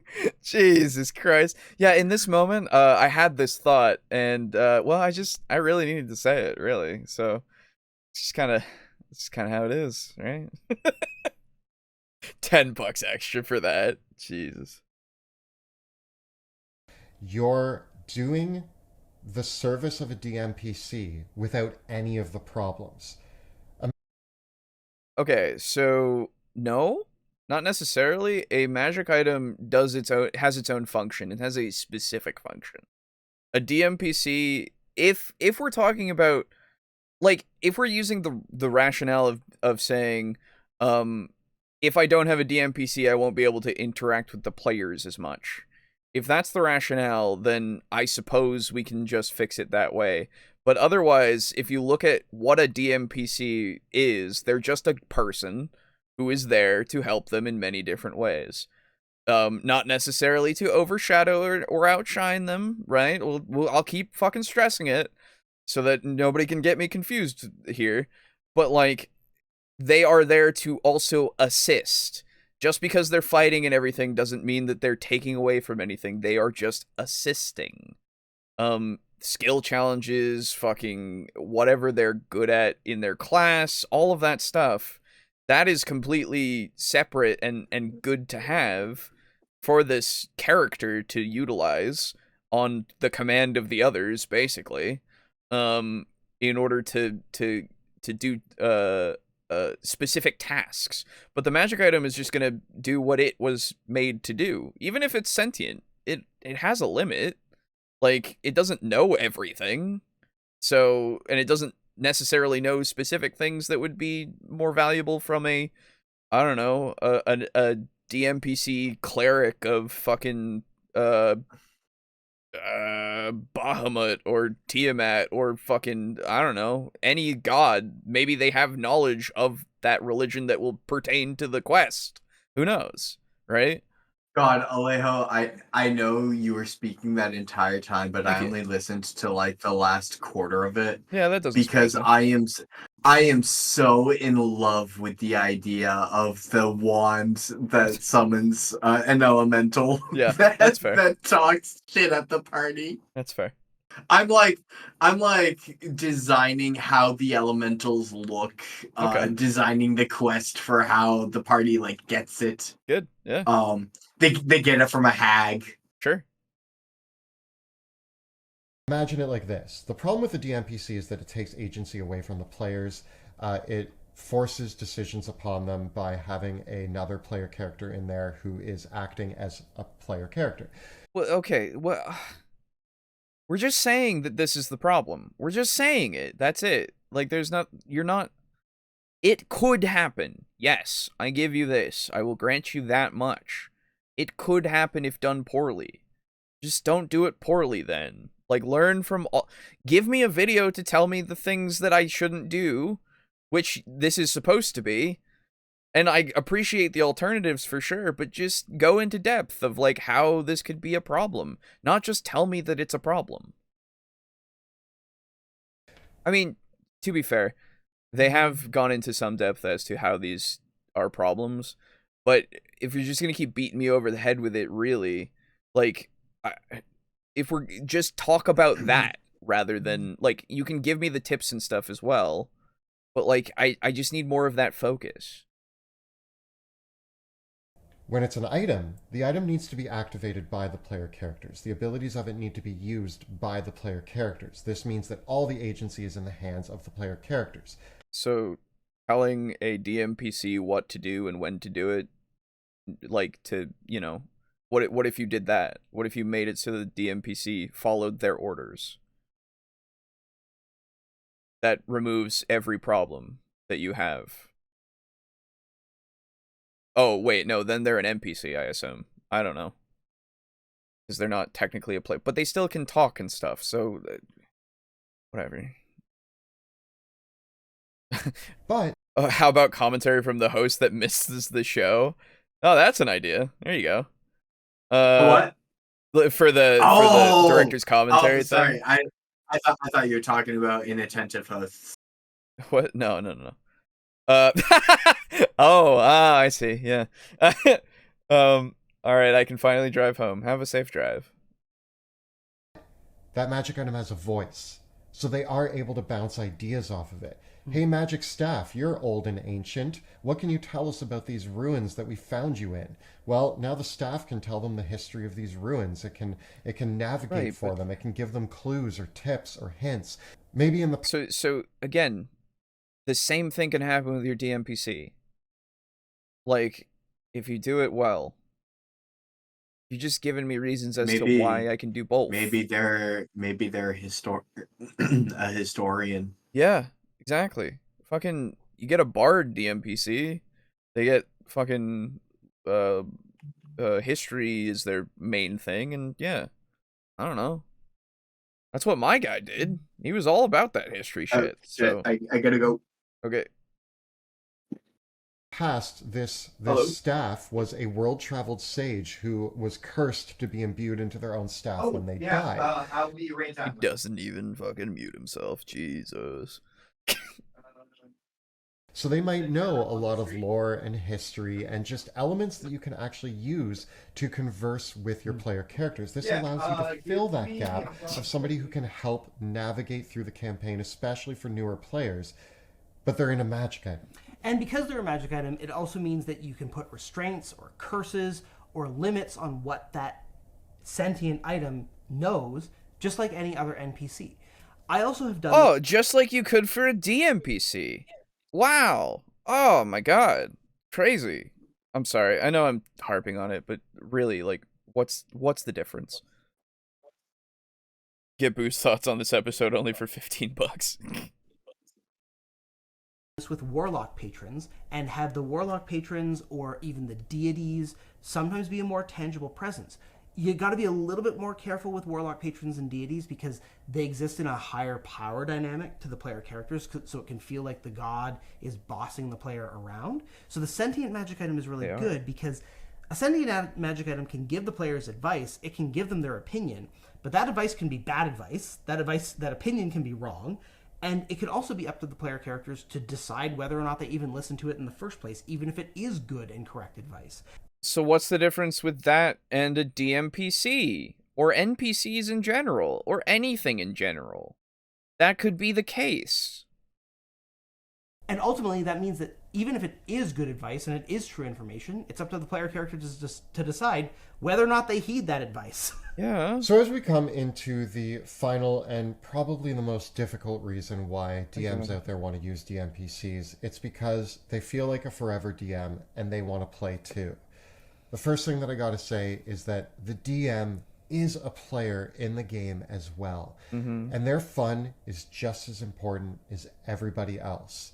And that's why this is one of the most difficult I ones to return. tackle, because, Welcome back. yeah, DM... We're in forever DM. This is finally this point. Also, if you hear a train in the background, I apologize. I had to leave to get food. I figured. have fun too, and sometimes being a player character is fun. But let's think about all the things that make being a player character fun. Why do you want to play D&D? Why do we enjoy having a player character specifically? Well, it's so much fun to be challenged in combat encounters, isn't it? It's really great being surprised by all those plot twists, and it's so much fun when you have to make interesting decisions and face the consequences of your actions. Isn't it wonderful to solve puzzles and to explore unknown worlds, not know what's behind the dark doors of that dungeon? Isn't it amazing to be surprised at the treasure and the rewards that you experience, or unravel that mystery or experience that... Yeah, okay. So the point is that you as the DM already know all of this, so you won't have any of that experience, but that's not necessarily why they're making the DMPC, but if it is for that reason, then yeah, they will have a worse time being their DMPC because they already know all this stuff. As long as they aren't using that meta knowledge to inform the decisions of the DMPC, there's no problem here. Like, they can still have the DMPC act surprised and everything. Like, there's compartmentalization. You can do it. It's a thing. Did you get pizza, Aiden, like Lux? No, I was going to get pizza like Oh. Lux. Unfortunately, pizza in the Pacific Northwest all fucking sucks. That makes sense. So I instead opted for some lamb curry, or not curry, but tikka masala. Oh, nice. And so there is a place by me that serves like pretty decent Indian food. But like if you spend $25, you get $5 off. Nice. And the tikka masala with lamb was $19. But ordering some naan with it is like an extra $4. Oh wait, no, sorry. It's oh fuck, hold on. Let me get the breakdown of Okay. the price breakdown of Sure. how it was. We will put a pin in this discussion and come back to it. Okay. That's... plot twist that you just weren't expecting. And if you've been following along with all this really, really carefully, you might start to notice that a lot of those things don't work if you're the dungeon master. If you are the dungeon master, you can never be challenged. Okay. Jesus Christ. So, Yeah. sorry. No, not you. Sorry, it's just what he said. That's annoying. Tikka masala was lamb with 16, and like some naan, which I fucking love naan, was 6. But like if you spend $25, you get $5 off. Right. So it's functionally you get not like a bunch of naan bread for just $1 extra, and it's delicious. Good. Glad. So yeah, we're at the point of you as the DM aren't getting any of the experiences of a player when you have a DMPC, so what's the point? And it's like, okay, sure. Again, if that's what you're going for when you're making the DMPC, that sucks, sure. But I don't think that's what's happening when Boo is playing fucking Tharnanar, or more specifically our good girl. Mexnir. our good girl. Or Mocha, yeah. Yeah, Mocha. Yeah, so like I don't think that that's at all what he's trying to do with that. He's just that is a beast that is with us. That is kind of a play. Like I would consider her to be kind of a player character. I mean, she doesn't do too much conversation because she can't speak, but she does, her own things. So it's fine. But it's just almost like you should make your DMPCs a pet. Yeah, I mean that is a way. It's just he just does it so he can play in the same kind of space. That's all. Like it doesn't need to be I'm discovering the lost thing. No, he's getting the satisfaction of us discovering the shit. Like getting through what he has created. Like that is it's not anyway. Mocha is a way to give the party a tool. Like look at her short range portals. Exactly. Like, when we were fighting the rock baboons. Yes. Of like opening up one portal in front of a rock slide and then the other half of the portal like behind the rock baboons. Yeah, exactly. Low effort meme strikes again. Oh, let me see this. We have a meme. Meme. Hold on. I must open this meme and show it to the people. I'm sitting back in my chair, so I have to stretch to get to my fucking keyboard. Alright, here we go. What? Yeah. If you can't run a DMPC without taking agency away from your players, maybe you're just a bad DM. Until we meet again! Thank you, Skeletor, for the wisdom. I agree. Thank you for the meme. Draco Kraken. Thank you, Draco Kraken. Hell yeah, non-bread rocks. There you go. I had to park to say this. Can't be challenged? I've kicked my own ass 3 ways from Sunday plenty of times. Yeah, that's the thing. I don't understand the you can't be challenged as the DM when you have a DMPC. Like, that's weird. They're a part of the fight. They're part of the challenge. You have specifically made the challenge of that fight with the DMPC in mind. Like, okay, sure. Unless we're going for the one example of, the DMPC is just better than everybody else, but that's not what, I'm not going to take that as what we're trying to use as the baseline. Like, that would be in bad faith. So, like, I don't know anymore, Combat. It doesn't matter. Like, does he think that all DMs controlling a DMPC will be like, my character knows instantly where the weak spot is for this big bad enemy. Yeah, exactly. I don't know what the fucking point of, like, why would you think that? I don't know. Like, I assume, well, I know why. It's because of all the horror stories that everybody has. That's why. But I don't know. Just tell them not to do it that way. Okay, we're done. Don't work if you're the dungeon master. If you are the dungeon master, you can never be challenged in combat. It doesn't matter that you came up with a cool build for your player character. You control all the bad guys anyway, so you can't be challenged by combat at all. Dude, I could have my DMPC be a fucking caster and make him be fucking bum rushed by the enemies. I don't know what you're talking about. Yeah, the challenge is more so, I guess, in that way, it's more so like trying to keep them alive and competent, but like also making it so that it's a challenge having them there in the party, because if it is a caster, then having the enemies have the wherewithal to actually go after that caster, because that's smart. Like that's a thing that everybody kind of has to deal with, and again, it's just part of the dynamic of having that team or that party. So okay. you can't unravel or solve the mystery because you already know what the answer is. That's You're fine. not going to be surprised. Does the character though?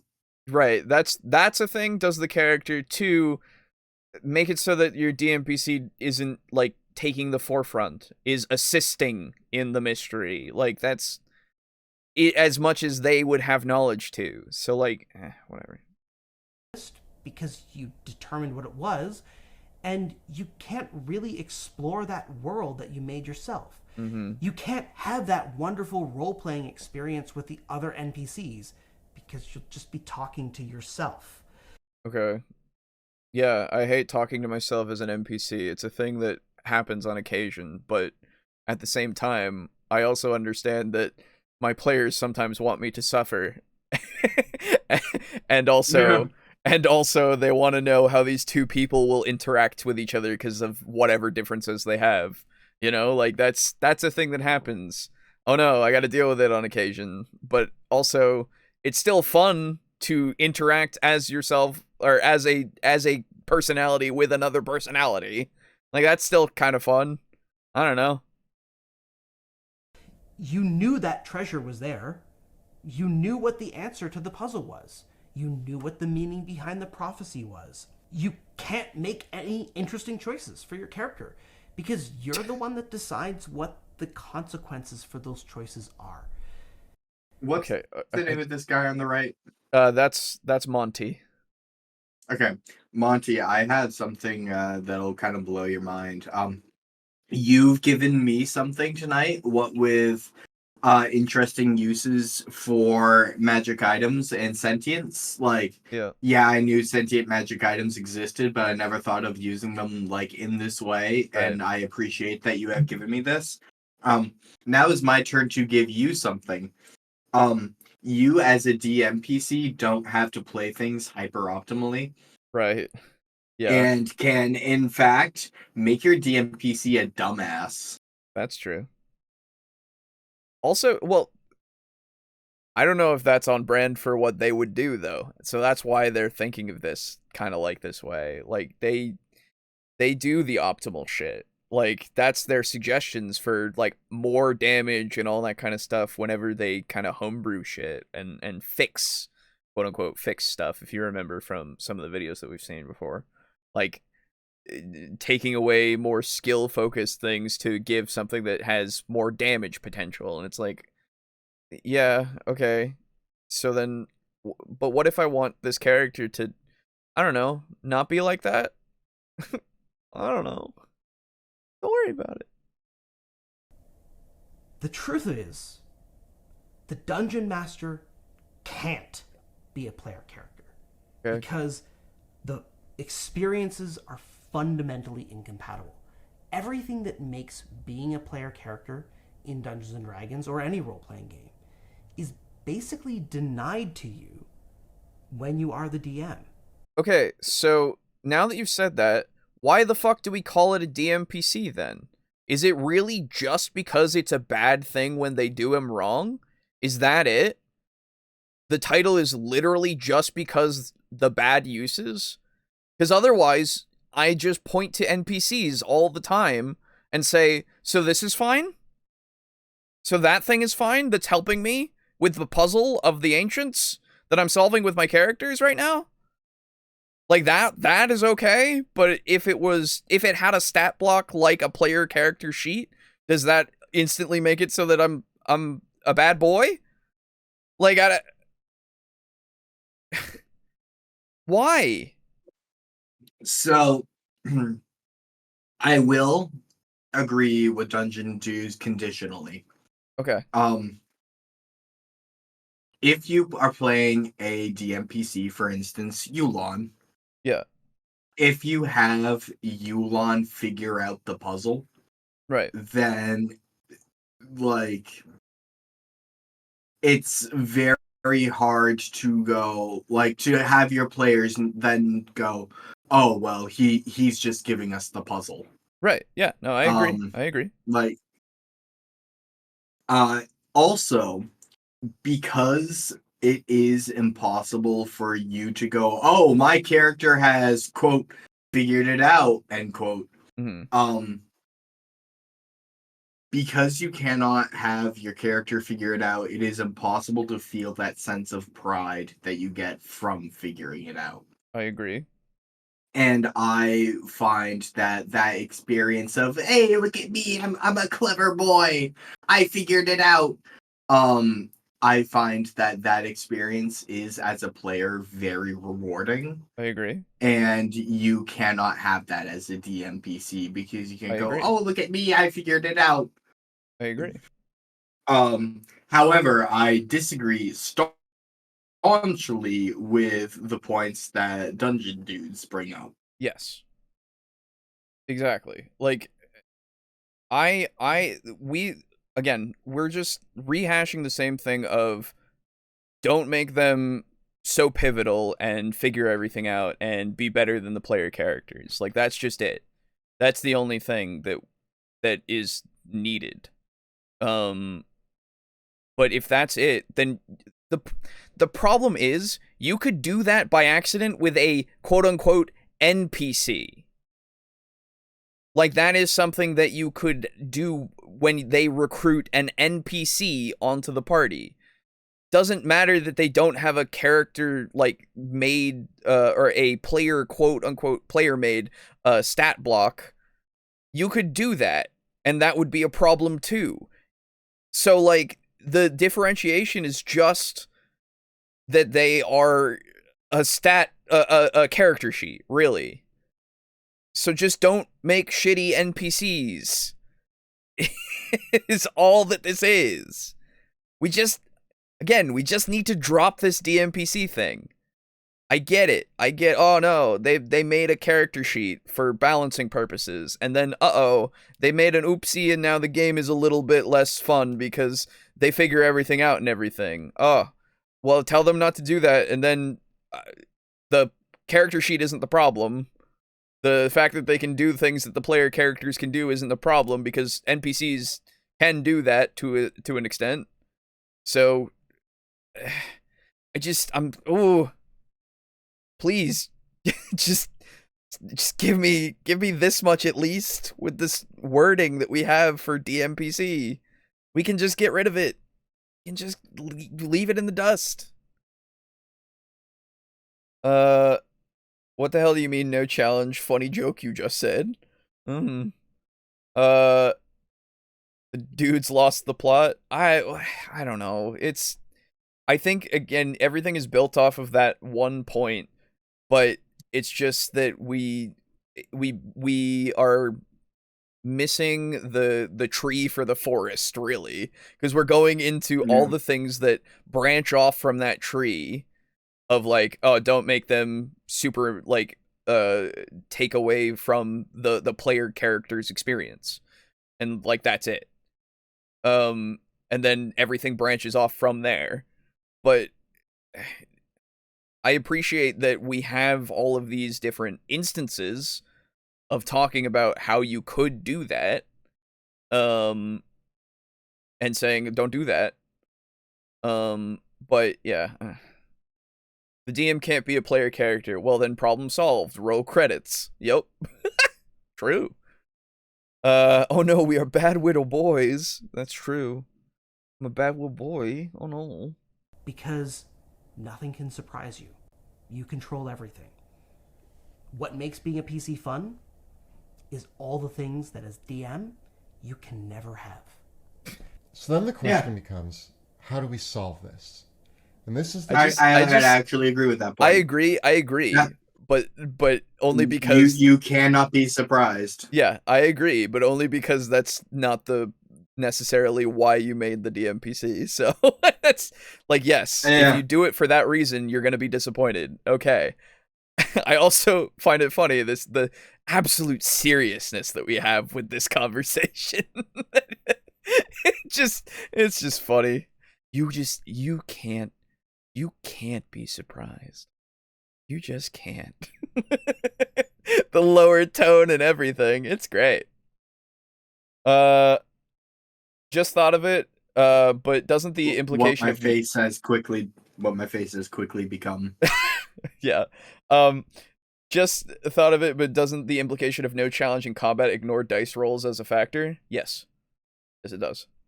Yeah, that's the thing. You can be challenged in combat with your DMPC. That's the thing.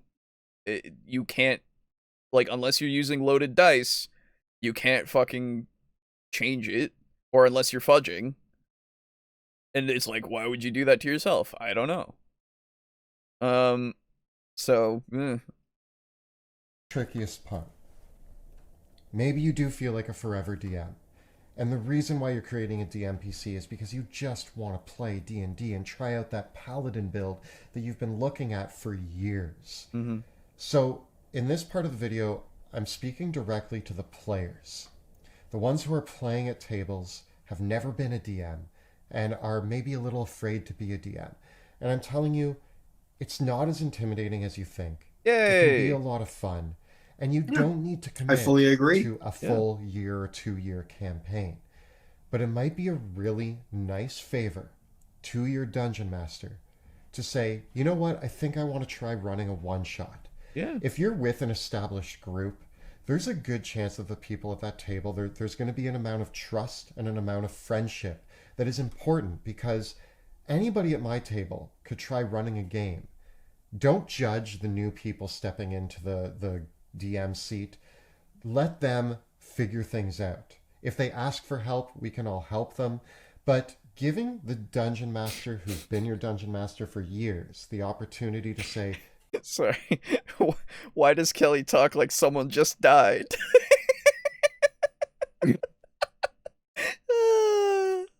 Yeah.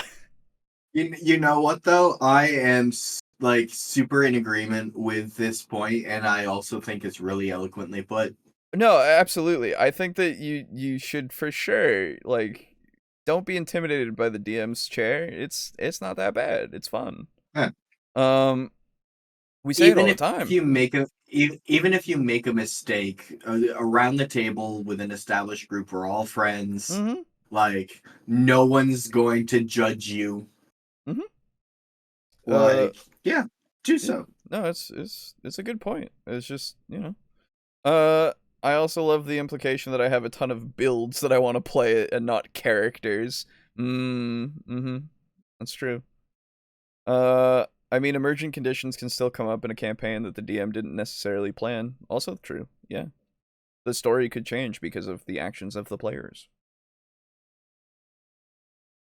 yeah, I'd love to play in your one-shot. That sounds amazing.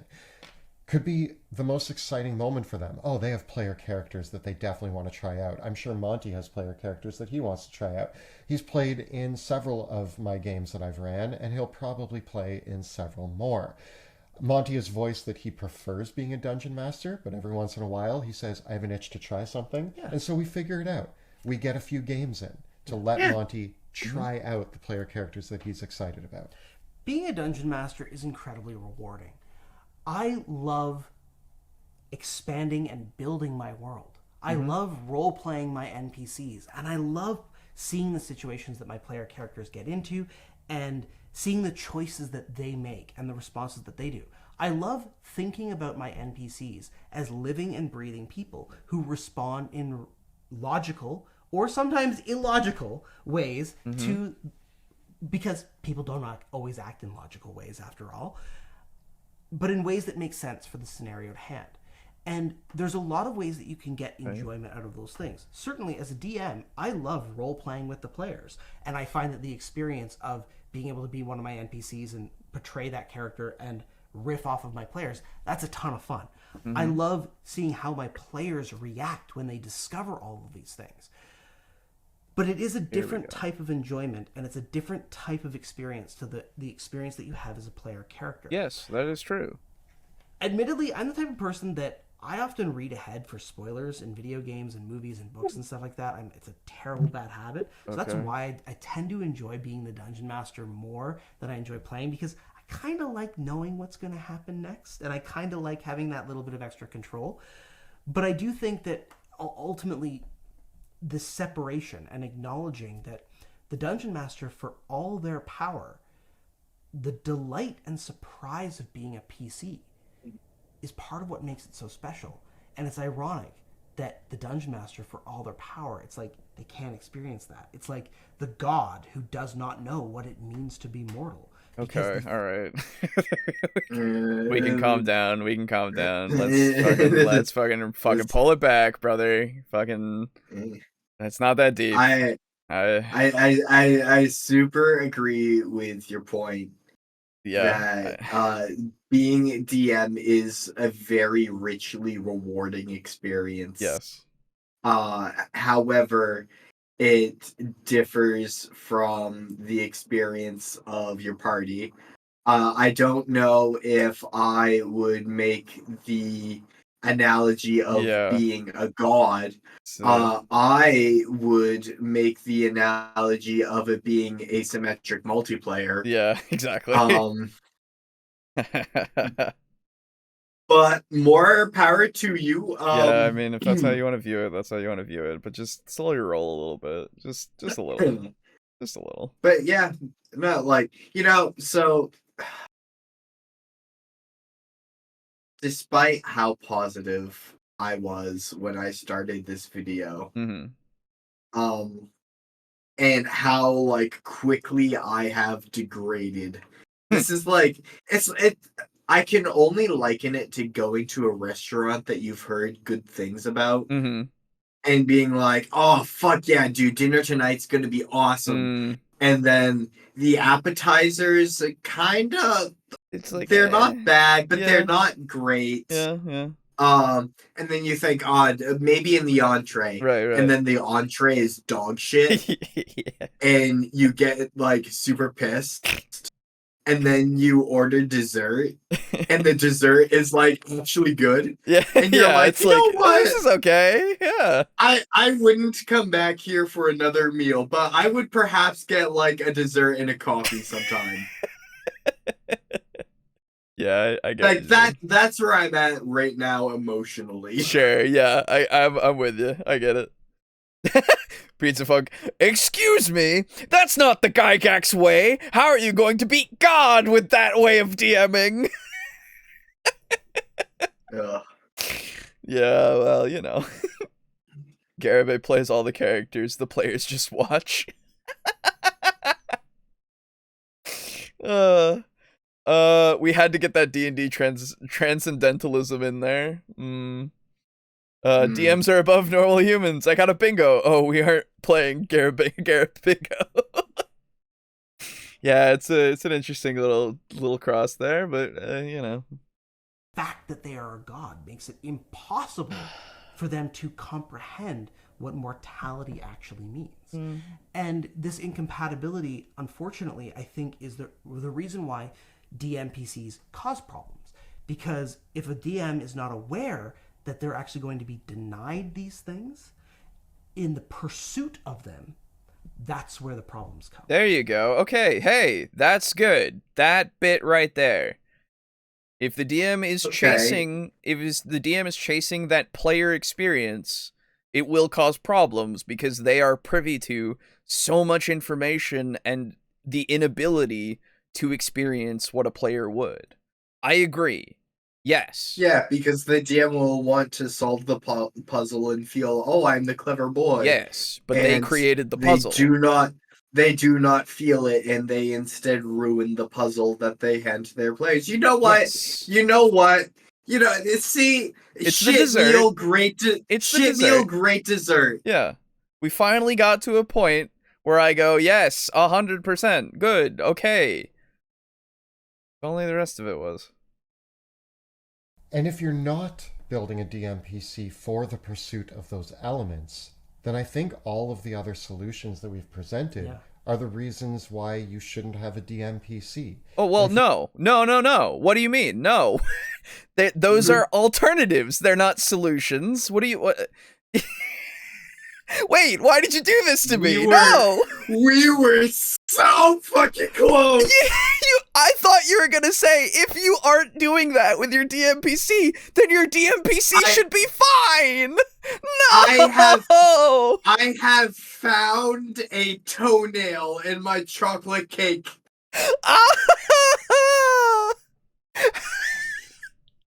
This is why we have to watch to the end in every video. It's just a fucking roller coaster every time. How do they fuck it up? I don't know, but they do. Amazing. Yeah, Alejo. Hey, that bit is good. This isn't that bad. Uh-oh, damn it. Yes, 100%. Fuck. You are in the pursuit of these. I think it's really important to talk to your table and say, I would love one of you to just run a couple sessions so that I can take a break from DMing and try out being a player. That's fine. Truth of a DMPC is that they're almost... The truth of a DMPC is that when you break it down, they're probably not necessary, and they don't do the one thing that so many people want from them, which is that experience of being a player character. So in that respect, don't do it. It just doesn't do what, in theory, it's supposed to do. The final thing that I'll just say is if you approach it from that perspective, yes. Yes, exactly. If you approach it from the perspective of, I want a one-to-one player experience. Yeah. Yeah. Go fucking figure. Yeah. It doesn't give you a player experience. Exactly. But the reason why DMs make DMPCs, and you even acknowledge this, is wanting to support the party. You acknowledge this when you say that they're DMPCs of healers or tanks. I want to support the party and give them cute interactions with a pet that says, buy me this, father. But, like, that's... People, not all people approach DMPCs with this incredibly narrow-minded view. Yes, exactly. Here's the... You've been talking about mindsets in this video, and here's the mindset that I want you to have for DMPCs, okay? It's an NPC. That's all it is. An NPC. It has the knowledge that it has.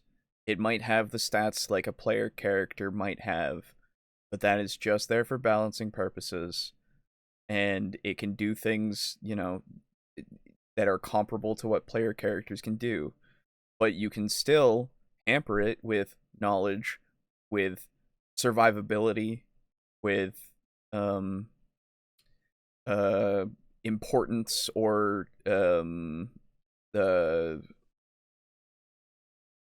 yeah, I guess importance is probably the best word. And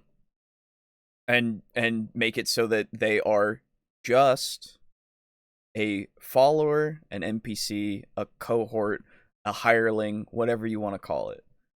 But it is just controlled by the DM, and they're around like the party, and they're there to support them. You can just think of it like that, and everything is fine.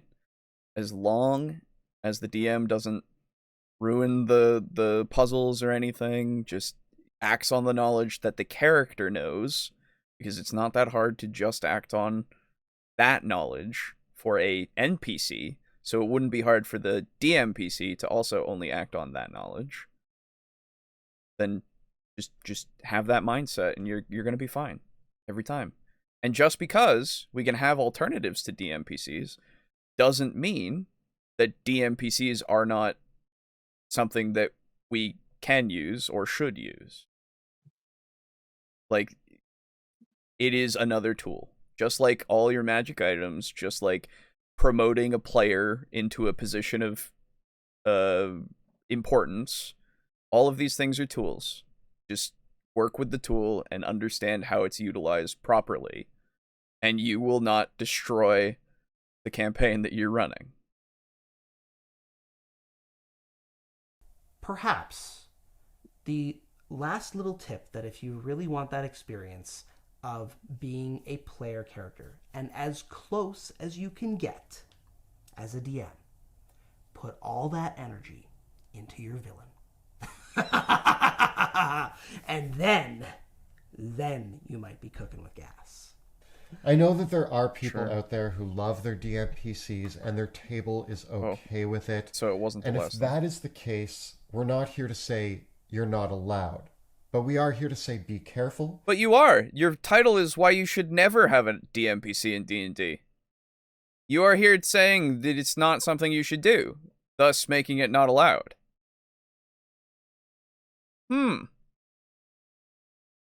Funny And that. possibly look at other solutions that might allow your player characters to experience the story you're presenting more fully, and look I love that they're presented as solutions because this is a problem. Like, automatically a problem. Right? Really good. for other ways that you can tell the stories you want to tell without needing a DMPC. Yeah, and again, I just always feel like in every example I've seen where a DM came forward and said, "This is my example of a time that a DMPC worked." My reaction was, "That's not a DMPC. That's an NPC." Jesus Right? Christ. It's almost always when it works, it's just an NPC. My idea It really just boils down to, if it doesn't fucking work, it's a DMPC. Oh my god. This is goalpost shifting. Yeah. I don't think it was This ever is shifted. I think they just saying tried to allude that it wasn't. If anything lies counter to my narrative, oh no, that doesn't prove me wrong. Right.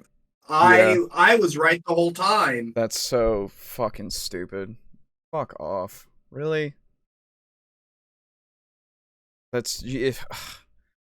Well, how will it ever improve if you don't acknowledge the ones that actually work? Like, what the fuck are we doing here? Come on. You are just why the stigma is there. God damn it. the NPC doesn't help in combat, they just give advice to the players. That's an NPC. Yeah. And maybe it is possible that there is somebody out there that has cracked it and has figured out a way to make all of this work and satisfy everything at once. I'd love to hear from you, but you might be the exception that proves the rule. So with that, if you have good or bad stories... So about- even if I do acknowledge it and I do say that it's fine, it's still a problem though. Like, it's still a thing. Like, don't worry about it. I'm still right. DMPCs in your games, let us know about them in the comments below. The videos that we create on our channel are made possible with the incredible generosity of our Patreon supporters. If you enjoy the work that we do here on YouTube, please consider joining our community by following the links in the description below.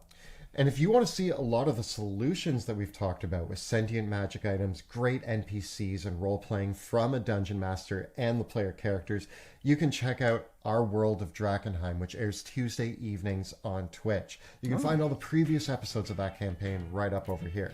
And we've got plenty more great advice for dungeon masters right up over here. Please subscribe to our channel, like this video, and ring that bell so that you never miss an episode. Thanks so much for watching. We'll see you next time In the dungeon. Yeah, alright. They had us in the first half, not gonna lie. Yeah. I agreed with a lot of things just because they were very general, like, things that I could agree with, for sure. Why would you do that at the end? Why would you do that? Oh, yeah, like Lex says, you were the chosen one. You were supposed to make a good point, not destroy one. I agree. Who made the title of this video? Damn sure wasn't them. No, it is. They run the thing. It's theirs. It's the clickbait. You need the clickbait. But you don't. A lot of people don't realize that just because they're clickbaiting doesn't mean that they're contradicting themselves with their clickbait title. So it just takes away from the credibility of the, like, if you have a good clickbait title that also just coincides with what you're doing, I'm not going to have too much of a problem with it at the end of the day. I'm going to be annoyed at the clickbait, but as long as you're not lying to me, then you're fine. If I think it's a DMPC and I'm using it as an example that you admit works, you're not really telling me why I should change what I'm doing. Yep. Absolutely. Yep. I learned nothing. Just basically, all you need to know is don't make your NPCs overshadow your players. That's really it. Like, that applies to so much. Just as a general focus, just, make sure that if if you have your NPC give information, make sure it isn't like necessarily just something that's going to completely solve something necessarily, unless that is the point of that information they're giving you, or you're giving them, I mean. Because like they're the end of the mystery, like, you know, something like that. But the context matters, and how you deliver that kind of stuff matters. So, fucking, I don't know. Retitle, why you never need to use a DMPC. Yeah, I mean, that's true. That would be a better retitle, for sure. Because that would then say, oh, you can use them, but you don't need to ever. Which, sure, yeah, you don't need to use any tool ever, right? For D&D. That would work. Yeah. That would absolutely work. I would be 100% okay with that. But that's not what we got. Like, it's so difficult to give broad, sweeping advice about how to use or not use a DMPC, because every single campaign is different. Yes. Yes. Every table is different. Yes. And it's impossible to try to account for all of these differences in any one bit of advice. It's true. Oh, excuse me, goodness. All right. Well, that was that.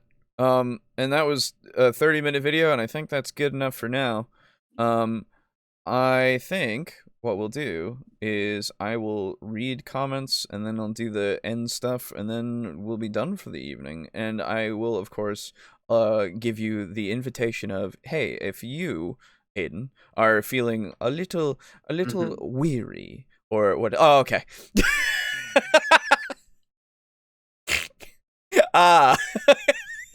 Hello. You got me right in the middle of it. But no, I will take you up on the offer.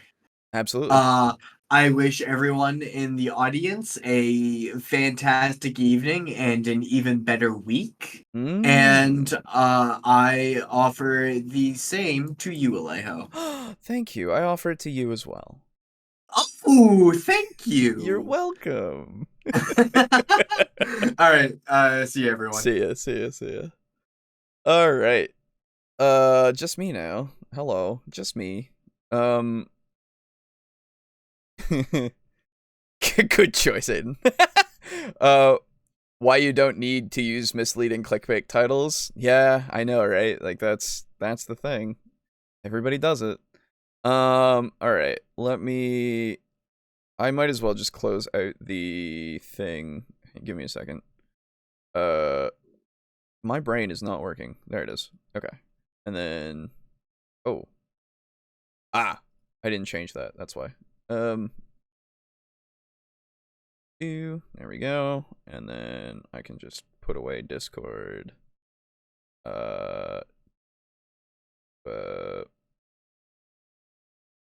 Where's the...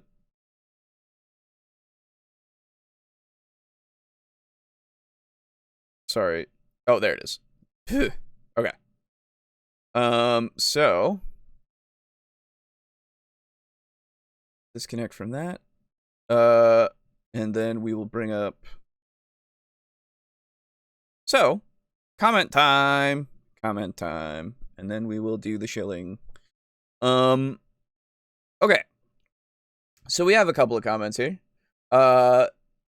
First off, from Timothy on last week's episode, saying, "Hello, bros. This was a fun episode. The one about humor was interesting. Of course, it's subjective, so the only thing I can add is whatever your table thinks is funny, do that, which may or may not be helpful. But there you go, I guess. The second video was not that good. I learned nothing from it, but I didn't get mad because it's not worth it, damn it. Damn, I don't even know what Professor Dungeon Master's point was. And I saw the whole thing, so, yeah. Still working on lore, but I put some time into that pro wrestling open world game. This is my first time making a game pitch, so feedback is welcome. Also, quick warning, some wrestling terms and lingo might go over the heads who have not watched wrestling since childhood. Clears throat me. So here we go. The first thing a good wrestling game needs is a strong in-ring gameplay system. One of the most beloved gameplay systems for this genre is from WWF No Mercy on N64, but I myself have never played it before my time. The one I grew up with on PS2 was SmackDown, Here Comes the Pain. I know of these games, I've never played them. However, both the systems I listed are arcade-based ones, and most wrestling games in the last 10 years use simulation-based systems, which try to look more like what you would see on TV, a more cinematic and slower fight, which I like, but it might not work with this idea, so arcade it is. Next, we need the framework for the game world. Now, the wrestling landscape is deeper than one might think, with companies/promotions, big and small, in just about every major country, from having matches in a backyard to stadiums full with thousands of people. Most games in this genre only focus on the big time, which, with such examples as being looked at as a big star after 2 matches or getting a title shot out of nowhere. Now, to be fair, cases like that have happened in real life, but it's very rare. Most people have to work pretty hard to get big star level, and if the booker just does not like you, you won't go anywhere, no matter what you do, or even take pot shots at you by putting you in bad matches or storylines because they don't like you. Or just make you a jobber, a person whose only job is to lose to make other people look good. Oh, is that why it's called that? Okay. But the bookers are not the only people who need to prove your worth to the fans. Oh, not the only ones you need to prove your worth to. The fans are the other one, and the jury is still out on which is harder. There are cases of wrestlers getting trash tossed at them, chants of shut the fuck up when they talk, etc.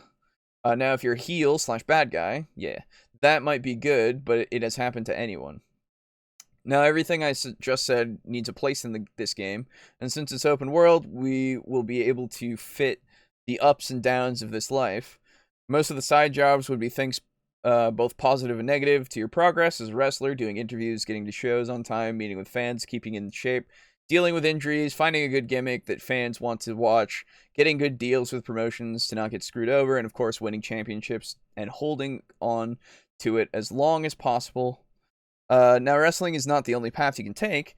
You can also be a manager for other wrestlers, working out good deals and title shots for them as well, because the better they do, the better you do, being the brain of it all.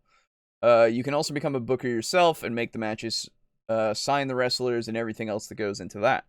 And finally, any good wrestling game needs a deep customization system to make any wild and crazy wrestler you want, and make the world look and act however you want.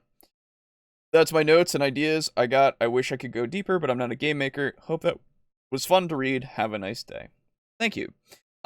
You should look into that game by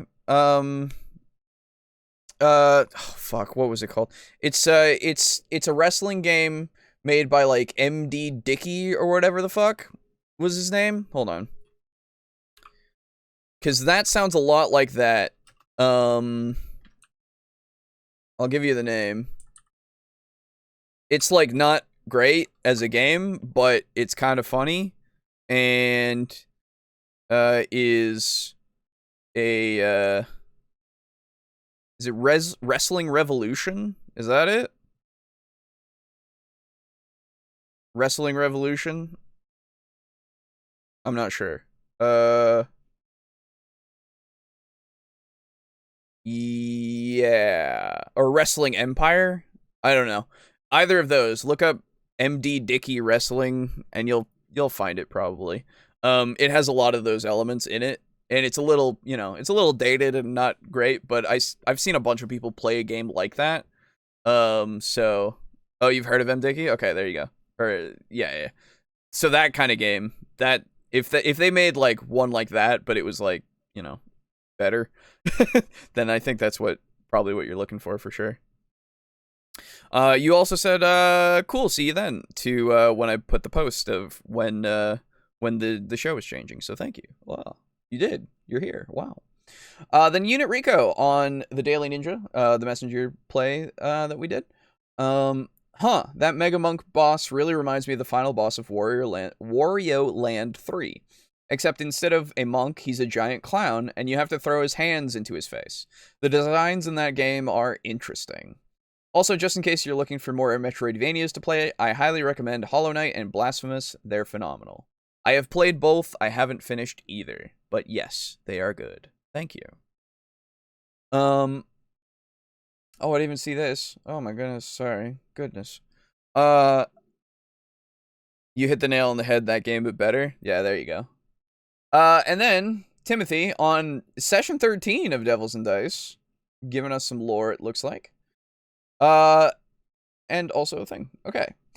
Hello, bros. I got some lore today. Leroy was standing outside Talathorn's office door, still lightheaded from the test. Before he could knock on the door, it flew open and the dragon's voice yelled, "Enter." He then walked in to see Talathorn leaning on his desk, and he said, "Still not feeling yourself, I see." "No, not really," Leroy said back. "I have you to thank for that. Now what do you want?" The dragon's eyes shined right to the point. Oh, right to the point. I like it. Fall over into that chair and I will start. Leroy slumped into the chair, trying not to pass out, as the dragon started talking. "Now, do you remember page 276 of the IMO handbook?" Leroy nodded. "Good. And what is the source of a lich's power and life force?" "Phylactery." Phylactery is spelled with a PH, just so you know. Leroy said softly, "Very nice. A few days ago, the IMO got word from the scouts that a silver dragon was called in by a nearby kingdom to the battlefield. It seems the people who live there got sick of the fighting going on this past year, so they summoned their mighty protector, teaming with the first chairs of the south and east.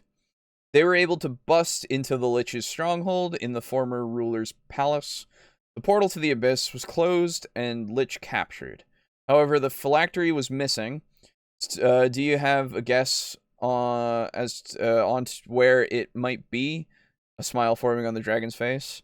"No idea," Leroy said, his eyes halfway open. "You're slipping, Alabasterkin. Don't you feel something off in this room? I know you're strong enough to sense it. Try harder." Looking around the room, Leroy still could not feel anything, shaking his head. "I can't. Maybe a few of those fireball shots messed me up more than your highness thinks." Talathorn then held out his hand and a knife of pure copper formed in it. "Maybe this will help." He then tossed the knife at the painting of the town on fire. When the blade pierced the canvas, a loud scream filled the air, and the artwork started to bleed. Covering his ears, Leroy yelled, "What the hell?" After a few more copper blade hits, the screaming painting was no more. "Where did you find that thing?" Leroy said. It took a long time, about 11 months. I got back to town 1 month before you showed up. I could write a book with all the feats I achieved to get it. Deals made and broken, and dare I say a few Dragonborn were created in pursuit of this object." Leroy rolled his eyes, hearing that last part. "Standing where the painting was on the wall," Talathorn said, "it takes large amounts of power to break a phylactery. The spell I used makes a weapon forged from the life force of the user. The stronger you are, the stronger the weapon. Now that lich held by the IMO should be nothing but dust." Okay. "Great," Leroy said. "Did you call me all the way here to show off?" "Partly," Talathorn said back, "but I do have a job for you. Your ancestor Targasius has not been seen since the start of all this, and the South Branch needs its third chair back. I'm giving you a taste of finding him." "How can I even do that in the state of mind you left me in? I couldn't find a phylactery that was right in front of my face." "Get that masked ogre and lazy tabaxi to help you, plus think of it more as training," Talathorn said back. "Alright, fine," Leroy said. "I did come here to see him anyway," storming out of the office. "That's all I got. Have a nice day." "Thank you." P.S. I love the new powers Boris got from the demon in his brain, and him saying, "Oh yeah," like he gets off on it. That's so good. Oh man, that was so long ago. Glad you're enjoying it though. Had a bad feeling that spelling was wrong. Nah, you're good. I just, there you go. Okay. Lux says on last week's episode, "I've got some more experimental bullshit for the lore again, but it's longer this time, so I'll have to break it up. it should be obvious, but the format is supposed to be like a magazine article. For reference, what's in parentheses is narration, because YouTube is unreliable with italics. Everything else, other than the opener, is dialogue. Okay. Rise of a Demon Queen, an interview with Overlord Entropy, by Travesty Dark Flame. Sorry, that just immediately makes me think of fuck, what is the full name? Something Ravenway, whatever, from the My Immortal thing. Just the naming convention. Anyway, National Scar issue 1246, 5 Phobos 22-343. Democracy. Everyone hates it, but what can you do? After more than 10,000 years of Republic gridlock, our National Scar Demon of the Year has finally answered that question. Since her sudden rise to power following the tragic deaths of all 270 members of the Fel'Krai Senate last month, Overlord Entropy, Abendroth, has become a name spoken at every Demon Lord's court throughout the known nether worlds. Now, as the dust settles after months of violence, we bring you the first ever face-to-face sit-down with our city's new supreme leader. As the time of our meeting came, we arrived at the door of an unassuming townhouse in an unremarkable residential quarter, on a street lined with the structures of similar make that varied only in color and minor detail. Like most of Fel'Krai, the arena was war-torn, and more so than usual after recent events. Though Overlord Entropy was now believed firmly in control of the Fel'Krai's central government, the place of residence she currently occupied was no palatial estate, but closer to what could be termed a safe house. Much like her government, which was known for being essentially invisible until you displeased it, Entropy herself was not someone to be found unless she wanted you to find her. Though we had expected the area to be teeming with guards, there was not a soul to be seen until Entropy herself answered our knock at the door. The Fel'Krai Queen certainly had the face of a highborn, though her attire looked more the part of a traveler or explorer. Her piercing green eyes bore just a hint of madness, and the smile she wore was crooked in a way that hinted at some hidden mischief. As we began to introduce ourselves, Entropy halted us, seeming to laugh at some internal joke. Without another word, she led us through the dimly lit house to a spacious study in the back, where she invited us to begin our conversation. And we'll see if my anime nonsense is too much or not. It's fine so far. Anime nonsense is my favorite kind of nonsense. There you go. Let's get to the question everyone's asking. Who is Entropy Abendroth? Me? I like to think of myself as just a regular succubus, same as all the other people in this town. My father started out as a simple insurance agent, and my mother ran a cleaning business. Mind if we ask what kind of insurance? The kind you don't ask questions about if you like all your fingers. Sure thing! So, what got you interested in government? It was about 1500 years ago, back when I was in middle school, when Consul Draklar got caught blackmailing all those senators. A dark day for us all. They're all dark. This is the netherworld. Anyway, I saw that all over the news, and I said to myself, what kind of moron gets caught that easily? If that kind of idiot can run the whole Senate, I should have this thing in the bag. There's a whole multiverse out there to conquer, and it starts here. Did you have it all planned out then?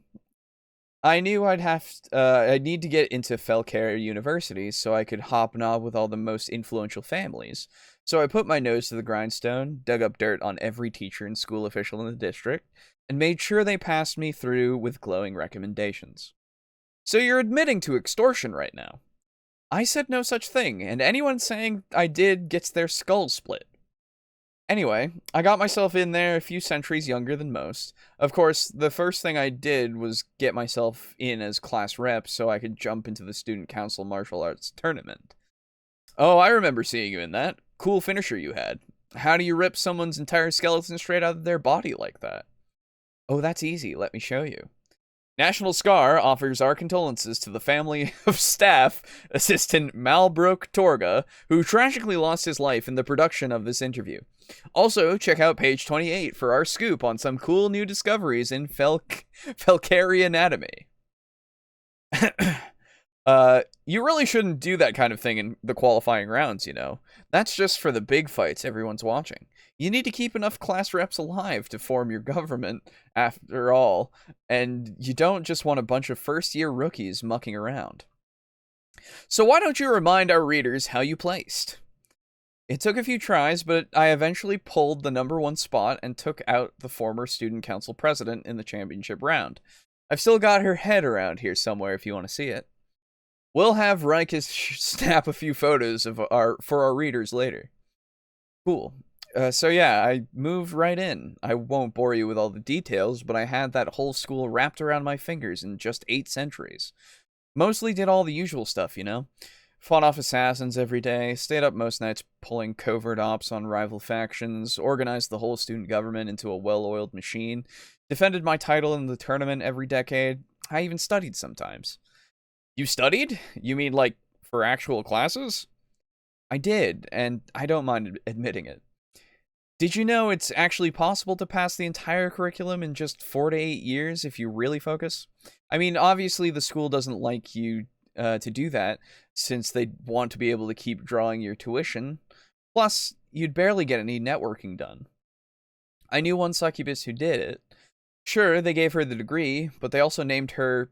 Entropy's voice grew quiet, tinged with horror as she uttered the next word. Valedictorian. I heard she fled the city after that, and hasn't been heard from since. Of course, I would never do anything that shameful, but I did crack open a textbook every now and then, just out of curiosity. Anyway, if you're into that nerdy stuff, it's better to join one of the R&D clubs. You'll pick up just as much as any of the science tracks could teach you. And you'll have to spend so much time on extracurriculars that you'll never get in trouble for doing your course hours too fast. Why don't we move ahead to last year? Indeed, our city still mourns the loss of our beloved Senate. Shame how that stray rocket got loose from the science fair. If only Weapons Club hadn't been so eager to show off that experimental gas of theirs, this whole tragedy could have been avoided. But no, it was for progress. Science must always forge ahead. Truly noble and inspiring words. I love this interview. It's pretty fun. Shifted in tone a bit over the course of the week as I was writing it. Fair enough. At this point, Entropy's ears perked up, apparently hearing a sound none of us perceived. In the next instant, she ordered our staff to quickly leave the room, though through a back window, herself following immediately after we had done this. Moments later, a bright light erupted with a deafening crack from the building we had just escaped. As we hurried across the alleyway outside, Entropy passed us and hurled a block of rubble from the ground through a low window of the house before us. Our party wasted no time climbing through this, hiding ourselves in the shadows of the unit room we had entered. As panic set in, some of our staffers became concerned that Entropy would believe we had played a part in this ambush. Entropy quieted this outcry by assuring them that any of us knowingly involved in such a scheme would already be dead. With that, Entropy told us to wait there, disappeared deeper into the house. As we peeked from the shadows, a number of armed Felkarai came into view through the windows of the original house. One of us spotted Entropy climbing down from the roof of that house into an upper window. This was followed shortly by another explosion, after which came battle cries and the clash of steel on steel, an assortment of dying screams, and finally, silence. Entropy returned soon after and informed us that the interview would need to continue at a new location. We followed Entropy on foot for several hours, down empty streets and back alleys. She would occasionally leave us, telling us to wait where we were while she went on ahead, or disappearing down some side path. Sometimes we'd hear more sounds of battle in the distance. Sometimes it would just be a few more minutes of silence before Entropy came back and gestured for us to start moving again, usually in a different direction from what we'd been traveling before. Eventually, she stopped us in front of a new house, quite similar to the one we had left behind. Leaving us to wait one final time, Entropy propelled herself up and into an upper floor window. Another minute later, the front door opened, and Entropy beckoned us inside. After clearing the cobwebs of the living room, we took up position there and continued our discussion. It seems the Civil War isn't quite over with. That was a small thing, nothing like the big fights we had earlier. Just a little conspiracy from someone that missed his shot. It's over already, and he'll be dead by the end of the night. You remember the Ridgefield Rumble? That was a real battle. Nobody can get together an army like the ones you saw there anymore. No one but me. So do you have any plans in the future? I do have plans. Don't bother asking what they are. No overlord with half a brain would lay their plans out for anyone to interfere with. I won't lie about them either, because that's just telling you what I'm not going to do. And that's just as bad. I don't want to say anything that you'll regret. Don't look so nervous. You haven't seen anything tonight that I don't want someone to know about. Okay then. Do you foresee any challenges ahead? You bet I do. The city's more scattered than people realize. You think of Felcare as one city, but it's actually a whole world. You live in your little sectors with your tight-knit communities, and you don't realize how far these empty streets stretch on. There was a time when all these houses had people living in them, but our population has fallen off since Rathmont's time. Excuse me. This house we're in right now, 45 centuries since anyone's lived here. Maybe some nomads have spent a night or two here and there, but nobody's made a home of it. On a mortal plane, a place like this would have crumbled or been buried in the dust a long time ago, but that doesn't happen here. Rathmont set the whole city to a fixed form. The structure doesn't change. That last place we were at was pretty trashed when I left it. If you saw inside there right now, you'd think it was permanently destroyed. But if you go back tomorrow, it'll look like nothing ever happened. But we've taken down buildings before in our sector and put up new ones. Why are those changes permanent? Because your sector is populated. Too many eyes in one place for the city to rearrange itself. If everyone walked out there right now and stayed away for a day or two, the place would look completely unfamiliar when they went back. It'd all be back to the original design. So it's like the thing mortals say about nature healing itself. It's about as unnatural as anything could possibly be. Where did everyone go? Most of them went to the colonies. Makes sense. Melkarai want to build their own empires, not sit here as someone else's subject their whole lives. That's why I don't rule from a palace. A grand symbol power like that just gives Felkarai something to resent. Reminds them of how much they don't control. Doesn't make you any safer either. The knife in the back can come just as easily from one of your own guards. It's better to find your enemies before they find you. Didn't you just get ambushed? Did I? Well, we all make mistakes. At least I'm not dead. After that statement, Entropy waved off the rest of our questions. Since our crew was, by now, completely lost, the Overlord bid us to camp overnight in that house, though she herself departed from it soon after. The next morning, a group of Felkarai dressed in university student combat uniforms woke us up and escorted us back to our home sector. There you go. No, phylactery has an L. It's Phala, phylactery. Yeah, Phla, or Phalac, right? Hold on. What am I doing? Philac. Oh,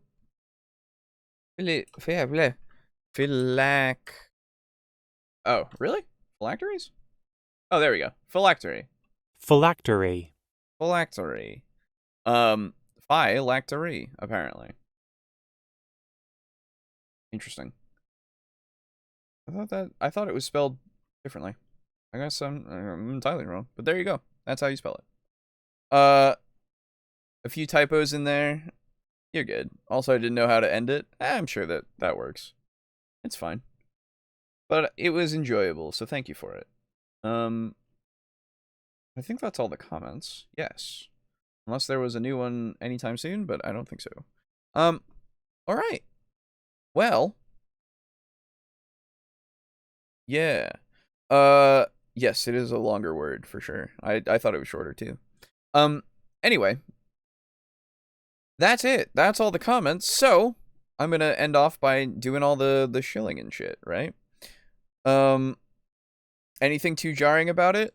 I think there was a couple of spaces. If you pay attention to when I paused, there were a couple of spaces where it didn't feel right, at least the wording, but maybe that's just me. But I don't think that there's anything like too jarring about it being like it's, you know, as a article or anything. I think it's fine. So, but I'm not sure about my pausing being a good assumption on you know, quality of writing or anything, right? Because it might be fine. It's just that some things may have taken me more off guard, or I expected different words in different places. I don't know. But yeah. But anyway, hey, it's the end of the show, so I get to talk to you all about people and things that you can do to support us. So, look. We have people who support us through Patreon. Our table flippers there. You could also support us through Ko-fi. If you go over there to the Ko-fi page, all of the links are in the description for everything that I'm about to talk about. So check there for them. A big thank you, of course, to our table flippers in the Patreon. That being, of course, in Tier 4, we have Draco Kraken, Mog0, Rick, aka Unit Rico, Slazer, and Steely. Big thanks to all of you for participating in the Patreon. And, of course, a thank you to Crimson Rose Armok, aka Lux, in Tier 2. Thank you to you. And, of course, a thank you to our Tier 1 contributor. All the same stuff in both the Patreon and the Ko-fi. In terms of the benefits. Did you do a phylacteries good? Phylacteries can be whatever that you want them to be, so it's fine. Yeah, I mean, like, the painting as a phylactery is fine. I did nothing wrong with it, you know? So, don't worry about it too much. Anyway. Other ways you can support us. Go over to our website and go to the support us page and then look through. And of course, you could buy our dice. Wow! $15. Go for it if you want. Other ways, hey ho, you go over to TeePublic and you can get our current holiday logo on whatever you wish, whether it be a shirt or whatever, in whatever color scheme that you want. If they work or not. Some of them do better than others, probably. So go check it out. Yeah, you can get it on a shirt or like a hoodie or like a sticker even, or a mug. Actually, the mug would be really cool. I should get one for a mug. Yeah, or you can get our original logo on there too. Up to you, of course. But that is another way to support us. Link in the description to the TeePublic. And of course, Humble Bundle. Utilizing the link in our description, you can click on it, and anything you buy through that link on the Humble store, whatever it may be it Humble Bundle choice or the bundles themselves or the storefront itself, will support us as well as Tabletop Alliance. They are also linked in our description, so you can learn about their charity works, but they are a charity that we help support with all of these purchases. Apparently there's an Ultimate RPG Guide. Oh, that's going to be going out in 13 hours, so never mind. Right now, though, there's a Pathfinder one. Hoi hey! Look at this! Pathfinder 2nd Edition Legacy Bundle. $25 for 25 things. $1 a thing? That's pretty good. Includes the Advanced Player's Guide, the Game Mastery Guide, the Bestiary 3. You got a bunch of good stuff here. Woo! I think it's all PDFs. Yep, the core rulebook and everything. Like, this is all pretty good. So go get it. that's something that I could recommend to you. And then the Cthulhu Casebooks of Sherlock Holmes. What is this? Audiobook bundle. Ooh, I might actually take a look at this. Okay, cool. But yeah. So anything you get through there supports us in Tabletop Alliance. So go do it if you want. I think that's all the shilling stuff. So I think we're good there.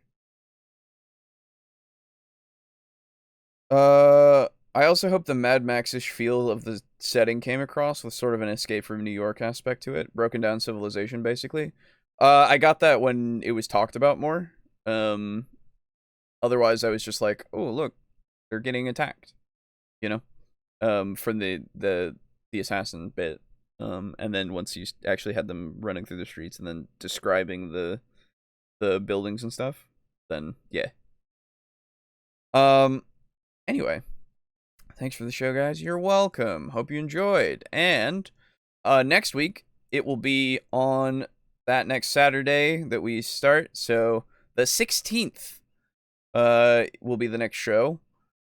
So get excited. I'm gonna have the VOD and everything up on Monday, so that it's there for the beginning of the week. And yeah, basically that's it. So thank you all for hanging out. Hope to see you next time, and do